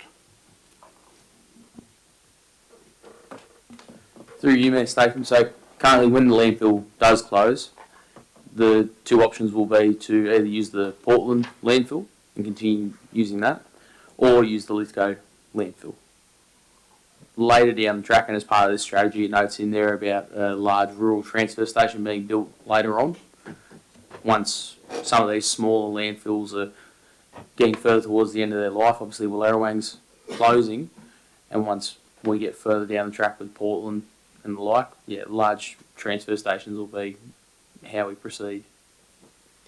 Congratulations to Mr. Trapp. It is an excellent report, very future focused. Can I talk? Yep. Yes, Councillor Bryce. It's a great report. Some really good things happening. The only question I have is, I was out at Taranara on the weekend, and part of Taranara is in the Bathurst area, pay rates to Bathurst, but they use our rubbish transfer station. Do we have some sort of agreement with the Bathurst Council about their rubbish that we collect from the Taranara residents that reside in Bathurst? Mr. Trapp, could you answer that if possible? I would have to take that on notice, sorry, but I can certainly follow that up. All right, thank you. Thank you, Councillor Bryce. Anyone else wishing to speak? Right of reply, thank you, Councillor Marnie. Just briefly, thank Councillor Goodsell, Bryce and O'Connor for their comments about the rural landfills, which is also a very important matter and needs to be managed well, and particularly the accessibility with some of the older style transfer stations where people had to climb up into skips to chuck their rubbish away. So hopefully that's part of the future thinking around those rural landfills. Thank you, Councillor Marnie. I'll put the motion. Thank you. All those in favour say aye. Unanimous. Thank you.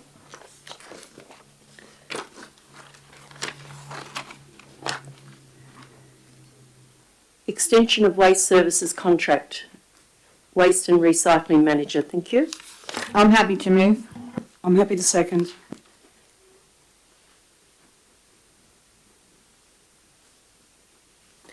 Councillor Goodsell, you seconded that? No, it was Councillor Bryce. I'm writing, I can't see. You both sound very similar. All right, Councillor Coleman, thank you. Thank you, Mayor Statham. I'm happy with the recommendation. I don't have any issues with that. I do have a question though. In the report it states that JR Richard have had some minor disruptions recently with the bulk waste collection. They're stating that they've had staff shortages, and which has been an issue with COVID and with the current tight labour market. I have no problem with the recommendation, as I said, but do you know if they've put any strategies to avoid this situation in the future? Because I've received complaints about this particular issue. Mr. Trapp, would you be able to answer the inquiry? Thank you. Thanks. Yep. Yeah, we'll certainly inquire with JR about that and what strategies they've got in place. Thank you, Mr. Trapp. Thank you, Councillor Coleman.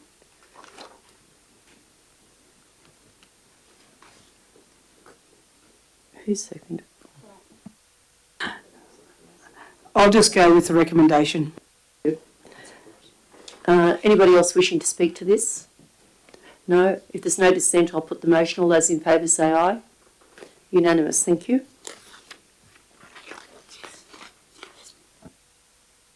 Finance and Assets Report, Investment Report, August 2022. Could I have a mover, please? Thank you, Councillor Marnie. Have a seconder, thank you. Yes. Thank you, Councillor Goodsell. Councillor Marnie.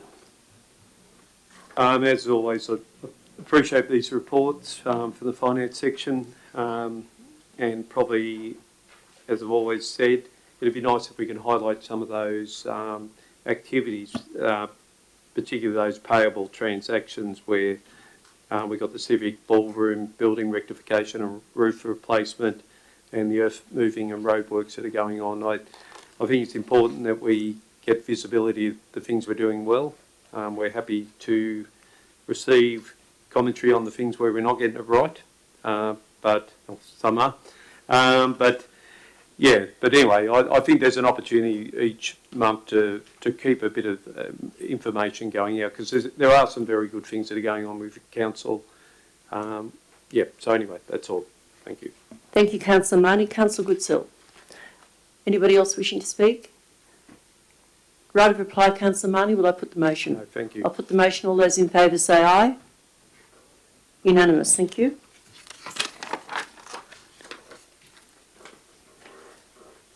Plan of Management, Part Crown Reserve, 590046 Property and Legal Services Officer.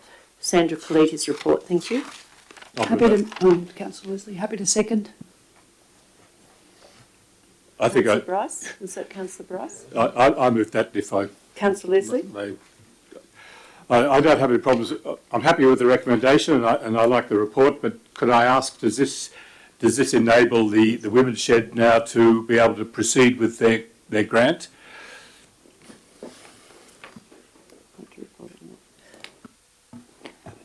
Mr Gurney, thank you. Through you, Madam Mayor. There are still steps in the process which are outlined in the report, but this greatly assists in the process and has been delivered on within the time frame the council had promised the Women's Shed. Thank you, Mr Gurney. Councillor Goodsell. My understanding was that their application for funding's already been approved and we had to have the plan of management in place to alter the classification, the category of the site from park to general community use. Isn't that correct?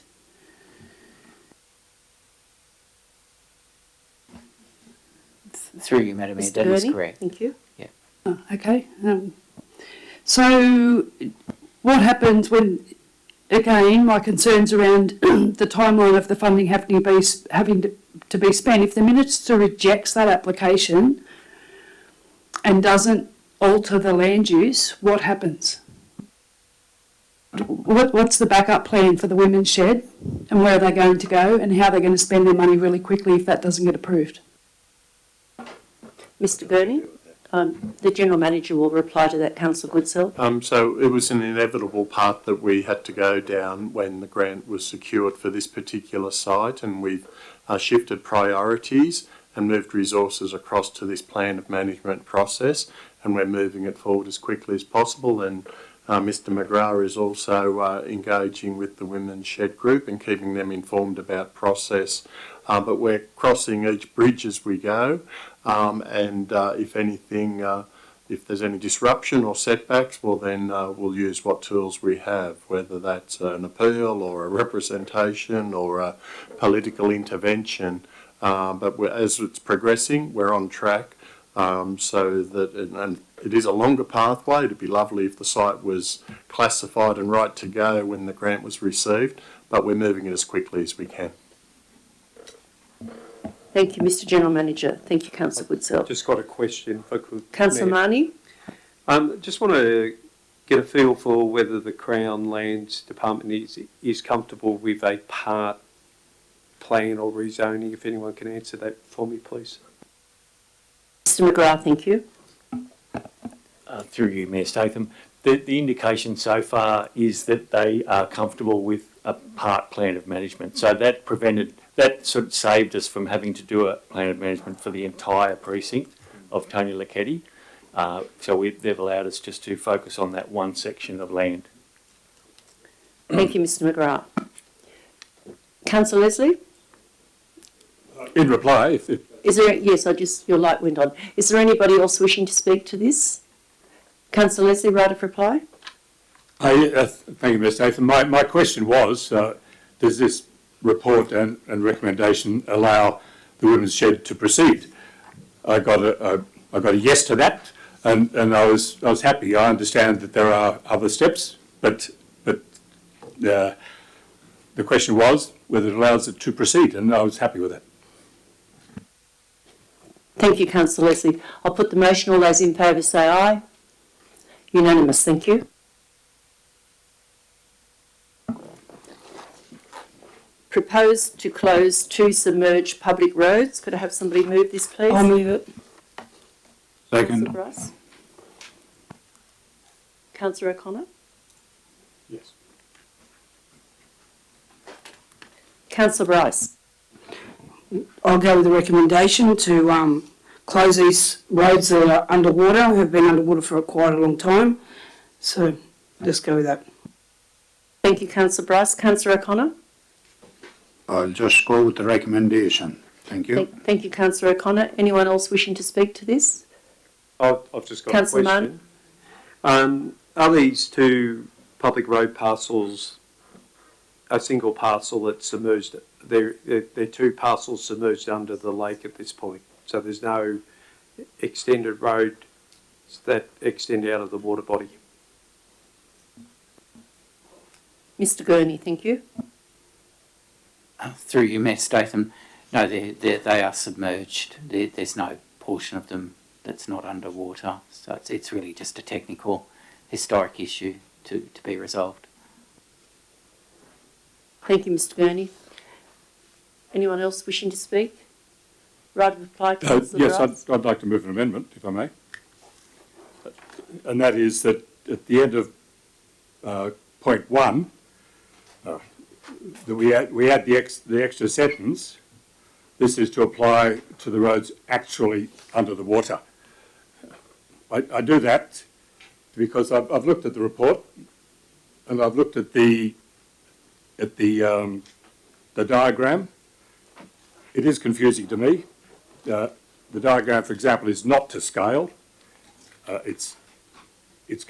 I'm unaware of exactly where it is. We're aware that drafting errors do occur with issues that was related to earlier matters that we've had to deal with. And I just think that on this matter, particularly dealing with Lake Lyell, we need to be very, very specific so that there's no error down the path. I'm happy to second that. Thank you, Councillor Goodsell. Councillor Leslie? I'm happy with that. All right. So anybody else wishing to debate that or accept Councillor Leslie's extra sentence on point 1? Thank you. So do we have it up on the board here? I'll just speak to that if I can. Is it on your computers yet? Do you want to speak? Do you want to speak?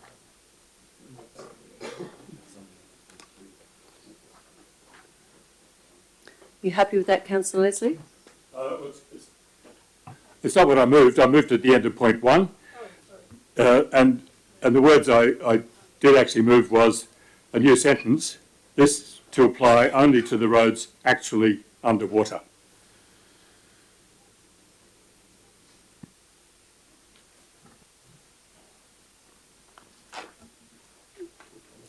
It's Councillor Goodsell, wasn't it? Councillor Goodsell, you're right with that?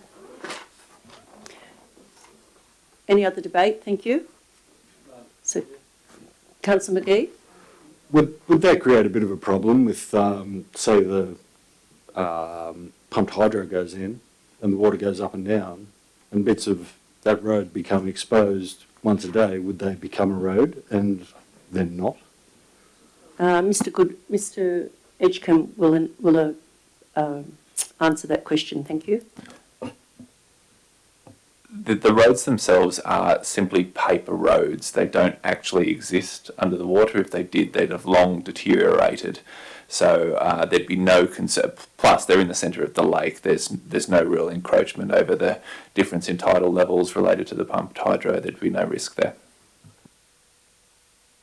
Thank you, Mr Edgecombe. Any other debate on this?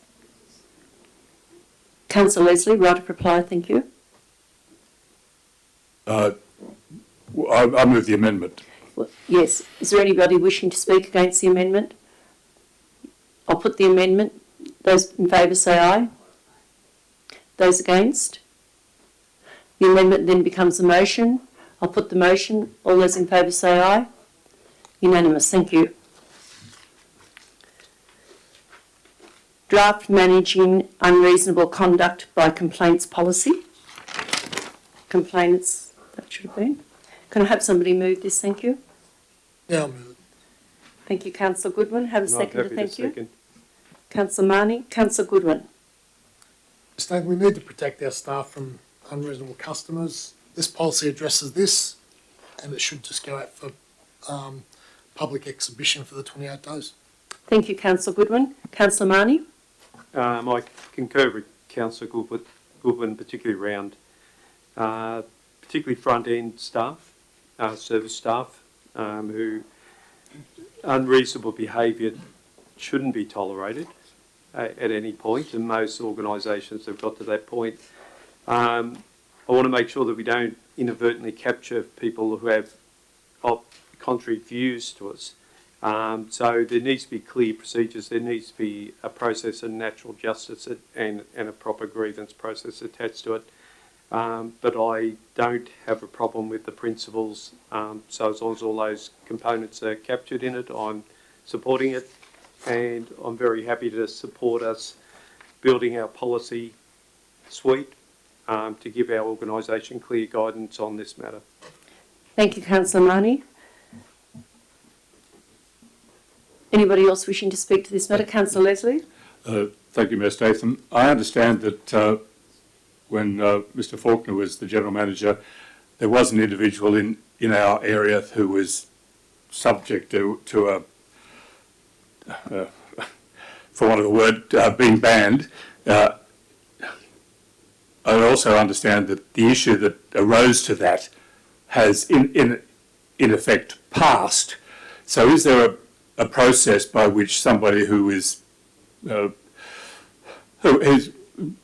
rightly and genuinely subject to this policy, is there a sort of an end date or a clause by which that process can then just be let lapse, and so that on other issues that particular individual is treated in the way as any other citizen would be? Mr Gurney, thank Through you. you, Mayor Statham. So under the current policy, any unreasonable complainant determination is reviewed after 12 months. So unless there's a reason for that to continue, it would then lapse, and there isn't anyone under any unreasonable complainant determination at the moment.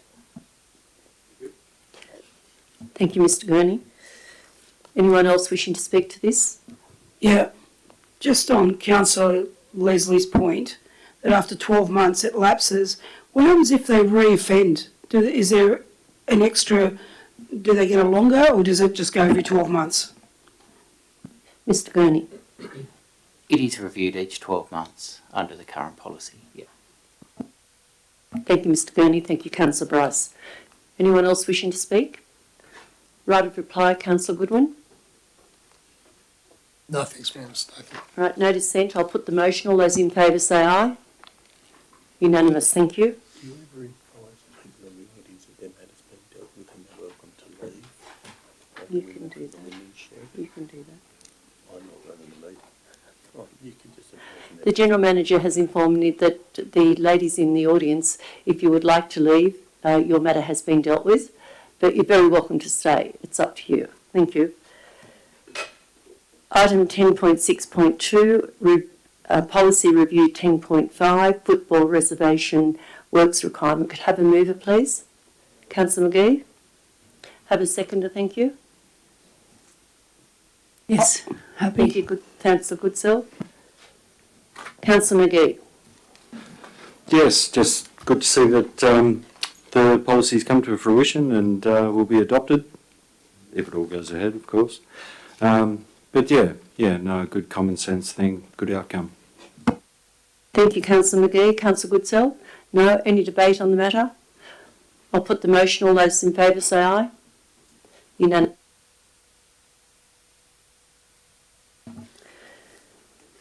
Model Social Media Policy, Corporate and Planning and Communicators Officer Deborah McGrath. Can I have somebody have a mover for this? Thank you. I'll move it. Thank you, Councillor Bryce. Have a seconder, thank you. Happy to second. Thank you, Councillor Goodsell. Councillor Bryce. I'm happy to go with the recommendation that we adopt this for council and councillors and council staff. It helps, like any bigger organisation, they have a social media policy. This is just one for the council, and that will protect us and also make sure that we follow the rules of the government as far as keeping our records and everything else. With a bit of training, it should go well. Thank you, Councillor Bryce. Councillor Goodsell. Not much, Mayor Statham. I don't have a problem with it at all. Happy to move it as it is or second it as it is. Thank you. Any debate? I'd like to speak against it. Thank you, Councillor Coleman.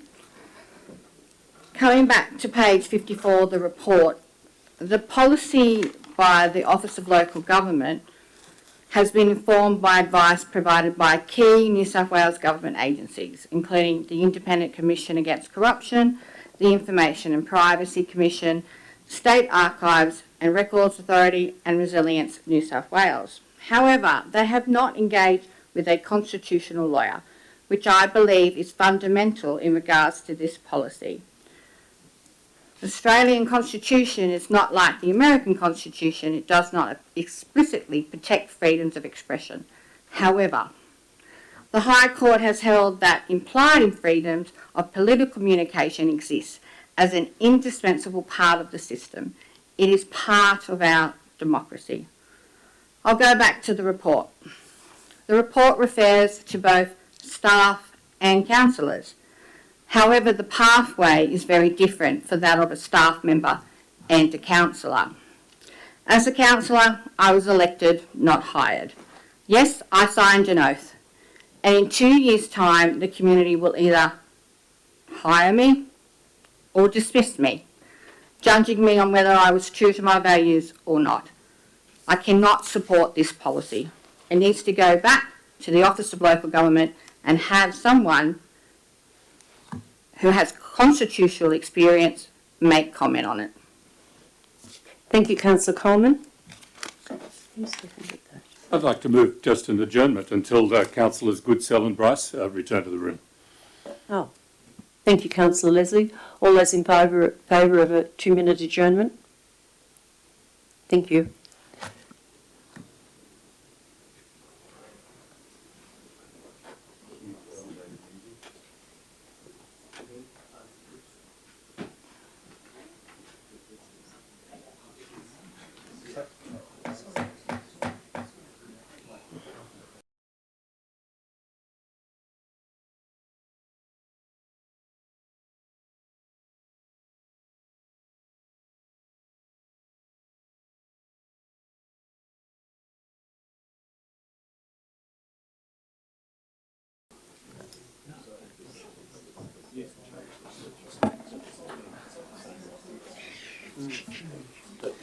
Mr McGrath will just speak to this for a moment. Thank you.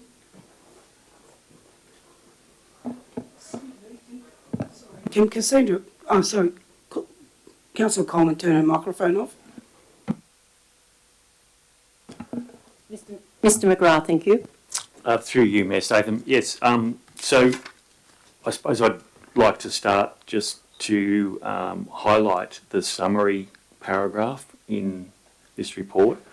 So, and I think this is just a repeat of what we discussed as a group in the information session recently, where we looked at this amongst other things.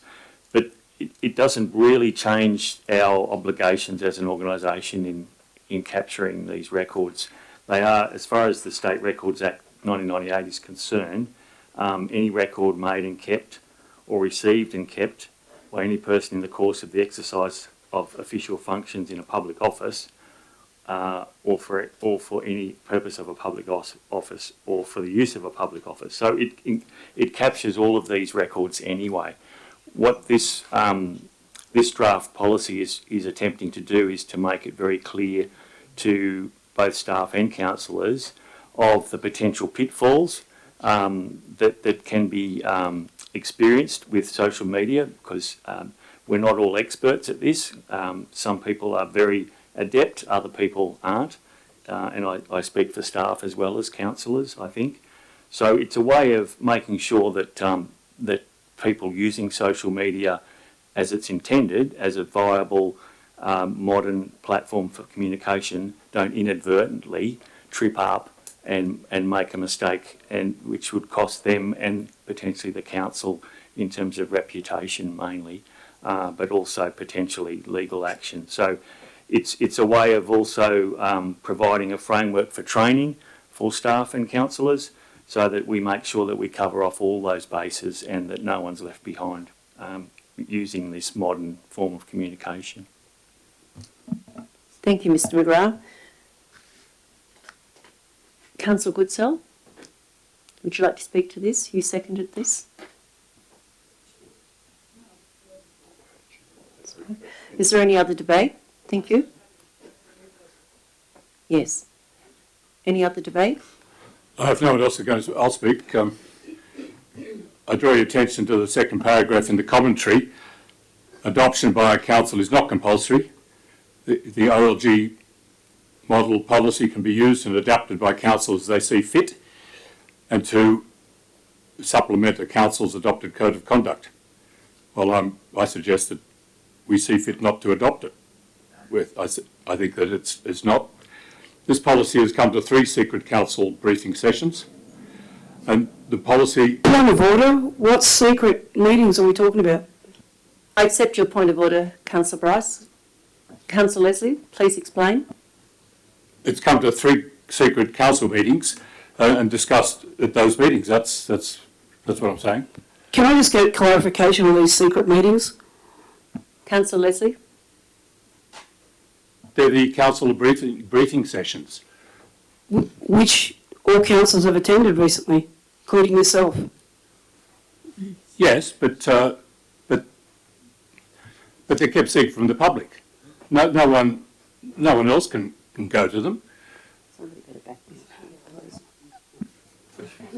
Councillor Leslie, Yeah. please refrain from saying those comments. Well, no, I accept Councillor Bryce's point of order.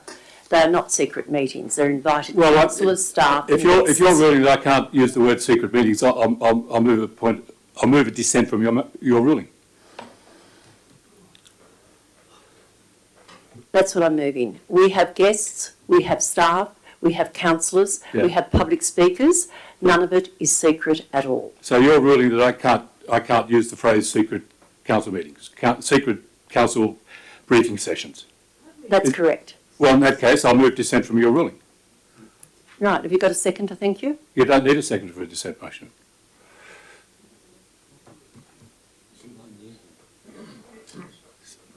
So I'll, if I may move my dissent motion. Thank you. I move dissent from your ruling. I have to be able to say it's a secret council because it's true. I'm generally a pretty tolerant chap, but I'll put up with this censorship long enough. I can't use the word toxic. I can't use the word Bunnings. I can't talk about an expanded West Lithgow precinct. Point of order. I can't criticise. Hey, I'm moving a dissent motion. You can just wait for it for a change. Well, can you interrupt everyone else all the time? Councillor Leslie, refrain from pointing your finger and accusing someone. Thank you. Well, continue. don't interrupt.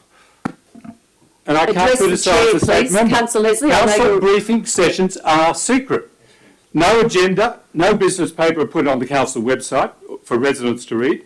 The public are not allowed to attend. If invited, they are not allowed to stay and hear the discussion. No minutes are produced and presented to either councillors or to the public, and we were promised that by the General Manager 2 years ago, but it never happened. No report is presented to subsequent council meetings. Most items are now marked trivial, no matter how trivial, are marked confidential, and indeed you can check the report both on the social media policy on the council business paper. It says confidential in watermarks all the way through, including my name, and I assume that every other councillor also has it marked as confidential using their name. I assume it's watermarked with my name so that should I wish to check on other people's, check for advice from outside, you're not allowed to do that. And I could therefore be specifically tracked. They're held 1 week before every council meeting so that any information received at those council meetings cannot be used either as notices of motion or questions on notice at the subsequent council meeting.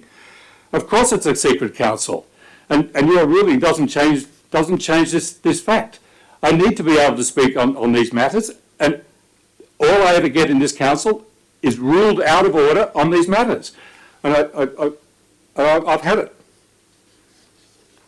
So, I move dissent for your motion. Thank you for that information, Councillor Leslie. You rarely attend an information session. I think you've been to 2 and we're almost into the 10th month of the year. I have never missed a council meeting, either the last council or this one. I said information, your secret sessions. Every council has a business meeting or an information session before their meeting. At no time are they called secret. Anyone can come if they would like to. We have lots of presenters. None of them are embargoed, none of them are secret, and none of them are confidential unless specifically not ready to go to the public. So I don't agree with one thing you said, and you've had two councillors already walk out. I think, Councillor Leslie, you should apologise to the General Manager and the staff for saying they have secret council meetings.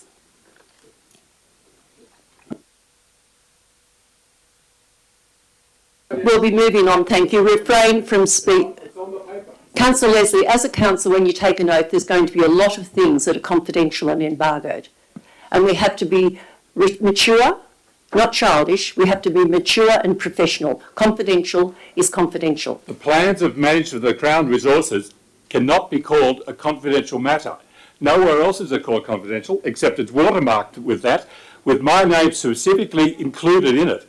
So that, you know, why is that? Why is that? Point of order. I'm not accepting any more issues that you're discussing that are not irrelevant and on-topic, as we are dealing with model social media at the moment, the policy. Anybody else wishing to speak on that? Thank you. Councillor Coleman, right of reply. Have we put the motion yet? Is there any motion of dissent? I'll put the motion, all right. I'll put the motion. All those in favour of the motion of dissent? Councillor Leslie, good on you, Councillor Leslie. Moving on. And against? Against, thank you. This is a division. Councillor Money, are you voting or not? You're abstaining, and abstaining means if you're not voting, it means that you are, if you've got your hands down, that means it's negative. Councillor Goodwin, Councillor Bryce, Councillor Goodsell, Councillor O'Connor, Councillor McGee, Councillor Coleman and Councillor Statham. Thank you. So against is Councillor Marnie and Councillor Leslie. Thank you. Your motion was not successful. Thank you. Thank you, Ms. Statham. I will abide by your ruling on that matter. Thank you. In continuing what I'm saying,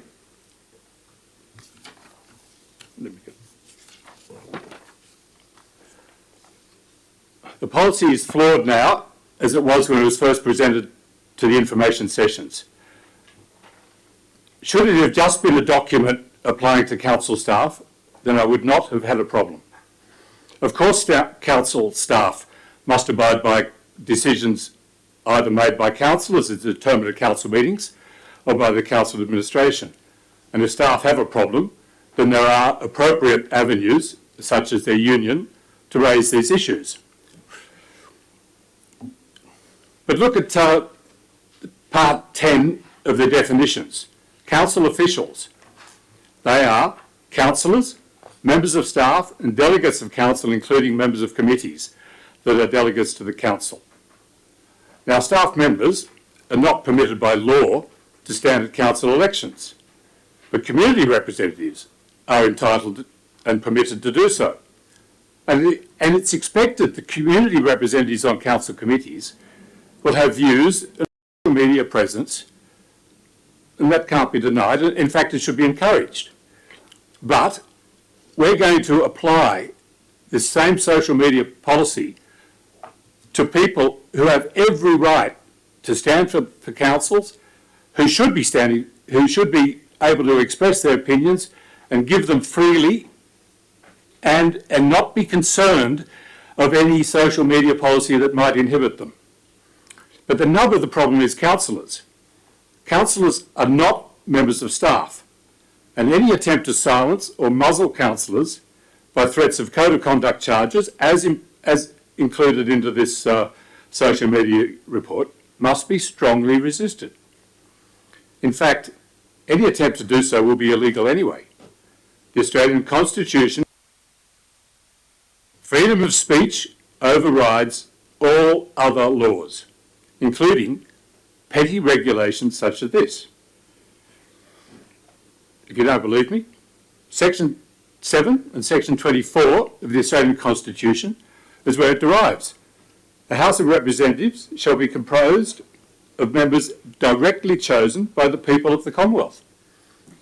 And that's been held by case law with the High Court, that you cannot have a freely elected Parliament chosen by the people unless that Parliament, unless the people of the country have a full freedom of expression and freedom of speech.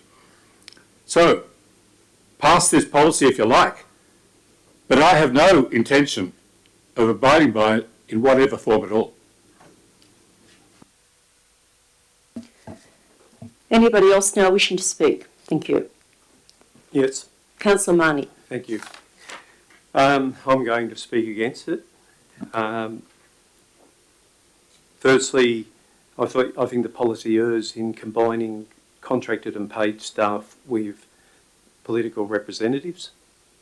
I think the definition clouds the issue even further, because we refer to council officials and they're included with the staff limitations.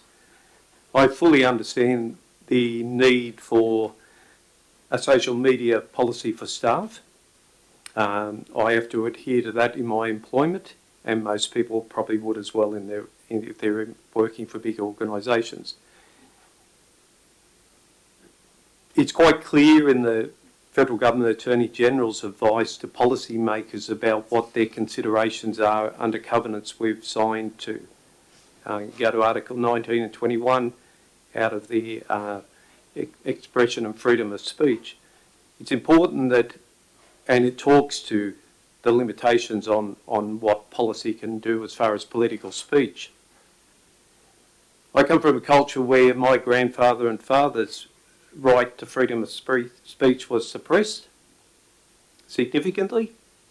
I won't support anything that incrementally erodes the rights of political representation in this country to communicate with their constituents and the people they represent.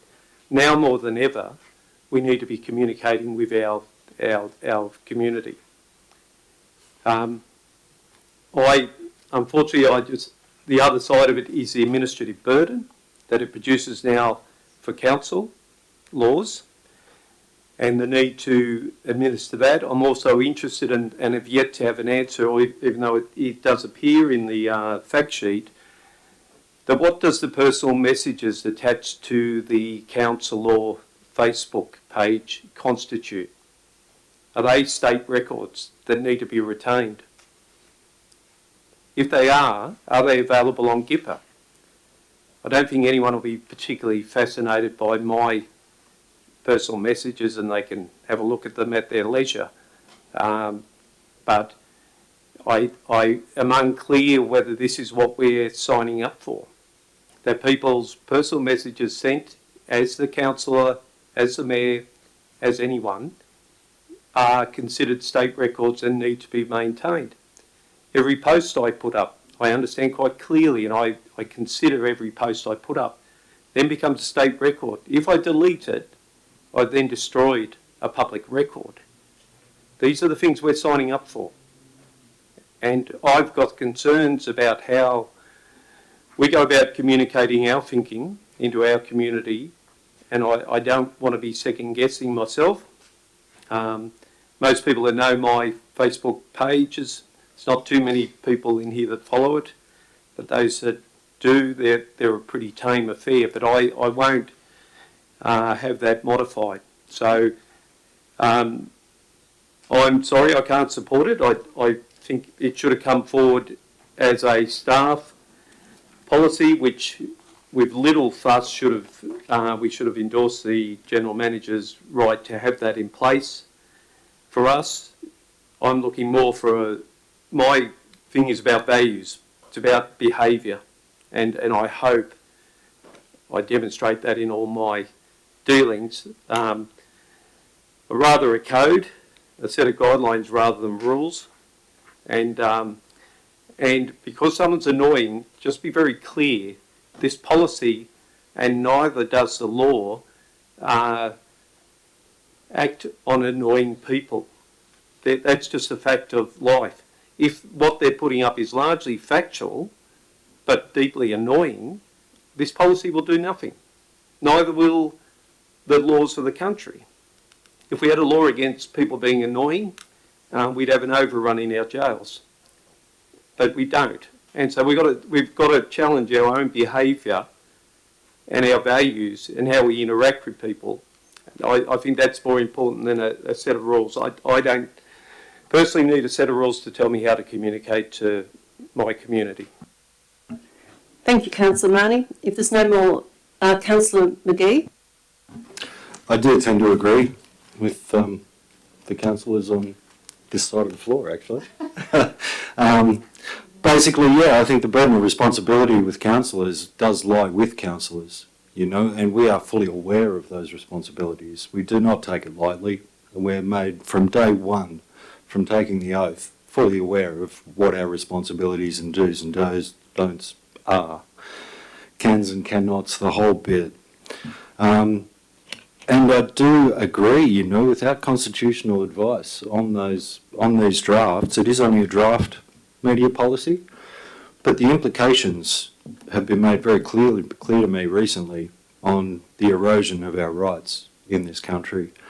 And it was a very interesting conversation, and I do take it very seriously. And only 1 or 2 generations ago, you've got examples of people where they've lost freedom of speech, and these things have to be guarded. And so yeah, I do agree, and it's not a compulsory thing. We don't have to do this, and I think that being thrown holus bolus as councillors in with staff is totally incorrect. I do agree with that. We have a burden of responsibility ourselves, and we know what those responsibilities are, and we don't take them lightly. So I think that we're fully aware. Anything as far as saving records and stuff like that, we should be advised of what is contemporary there and what our obligations are.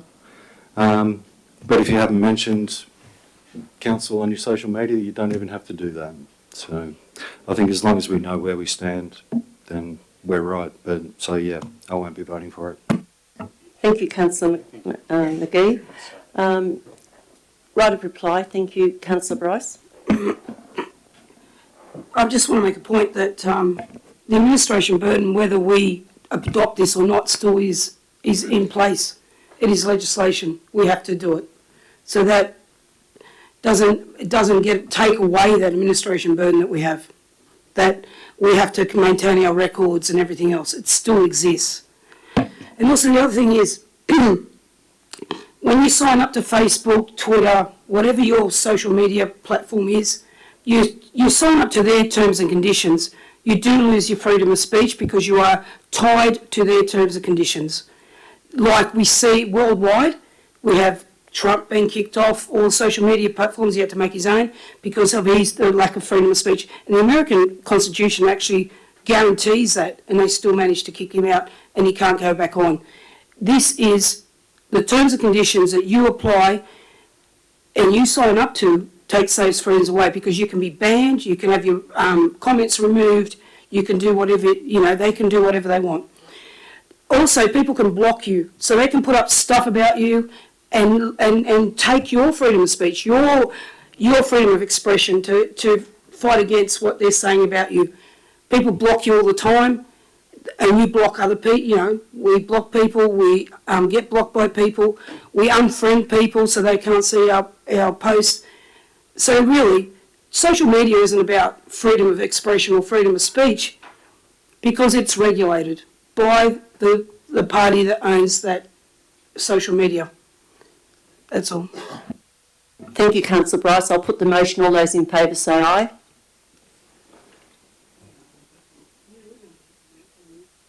So that's the original motion. Yep, the original motion. There's only one motion on the floor. Yeah, that's right. Yeah, the recommendation, all those in favour say aye. Against? So I'll call the division. All those in favour say aye. Councillor Goodwin, Councillor Goodsell, Councillor Bryce, Councillor O'Connor, Councillor Statham. Against? Councillor Coleman, Councillor Leslie, Councillor McGee and Councillor Marnie. Thank you. The motion has yes, successful motion. Thank you.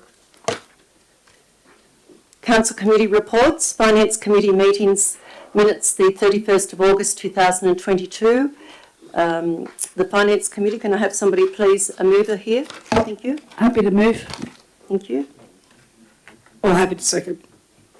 Thank you, Councillor Goodsell and Councillor Bryce. Councillor Goodsell, would you like to speak to that? No. Councillor Bryce? No. Any dissent or no? I'll put the motion. All those in favour say aye. Against? Unanimous, thank you.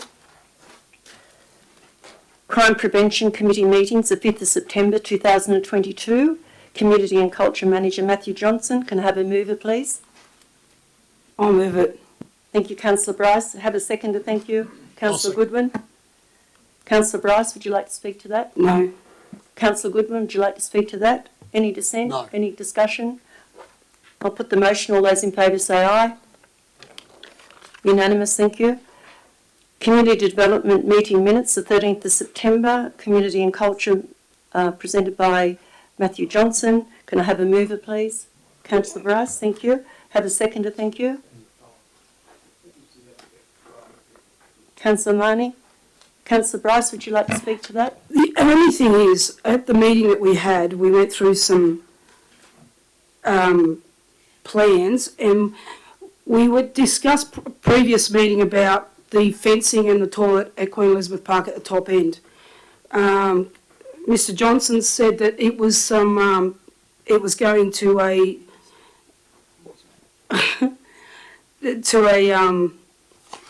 a grant to be applied, but we haven't seen anything in that space, so I'm not sure where that's going. Can I please have someone follow that up? Yes, the General Manager will address that. Thank you, Councillor Bryce. Councillor Marnie? No. Anybody else wishing to speak? I'll just make one comment. Again, it's very interesting when you go.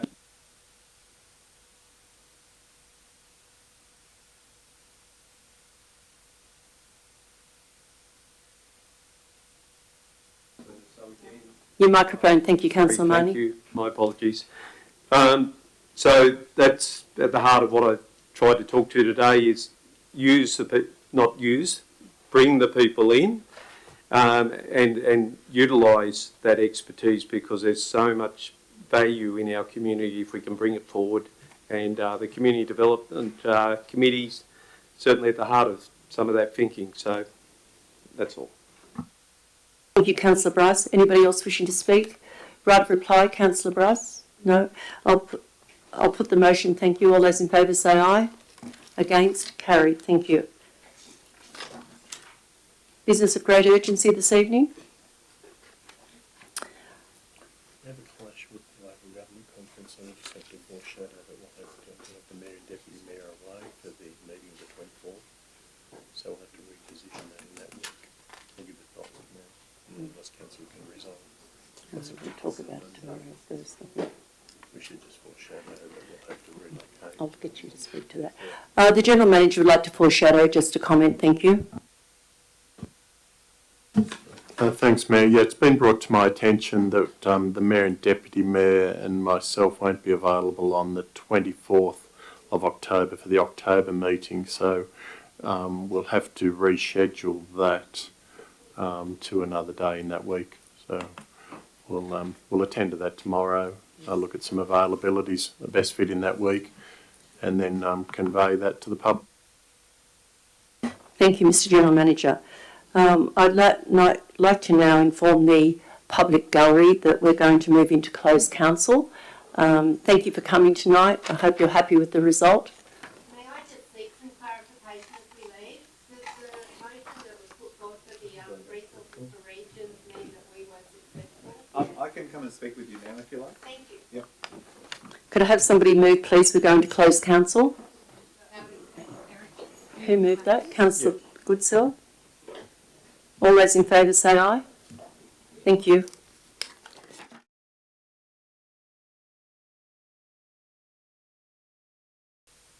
Just like to report back publicly that in the closed session of Council, the Council dealt with the one item and resolved that Council authorised the General Manager to resolve the terms of a commercial in confidence matter with a third party. Can I have somebody move that we accept that? Thank you. All those in favour say aye. Right. Finished. Now that the meeting's closed.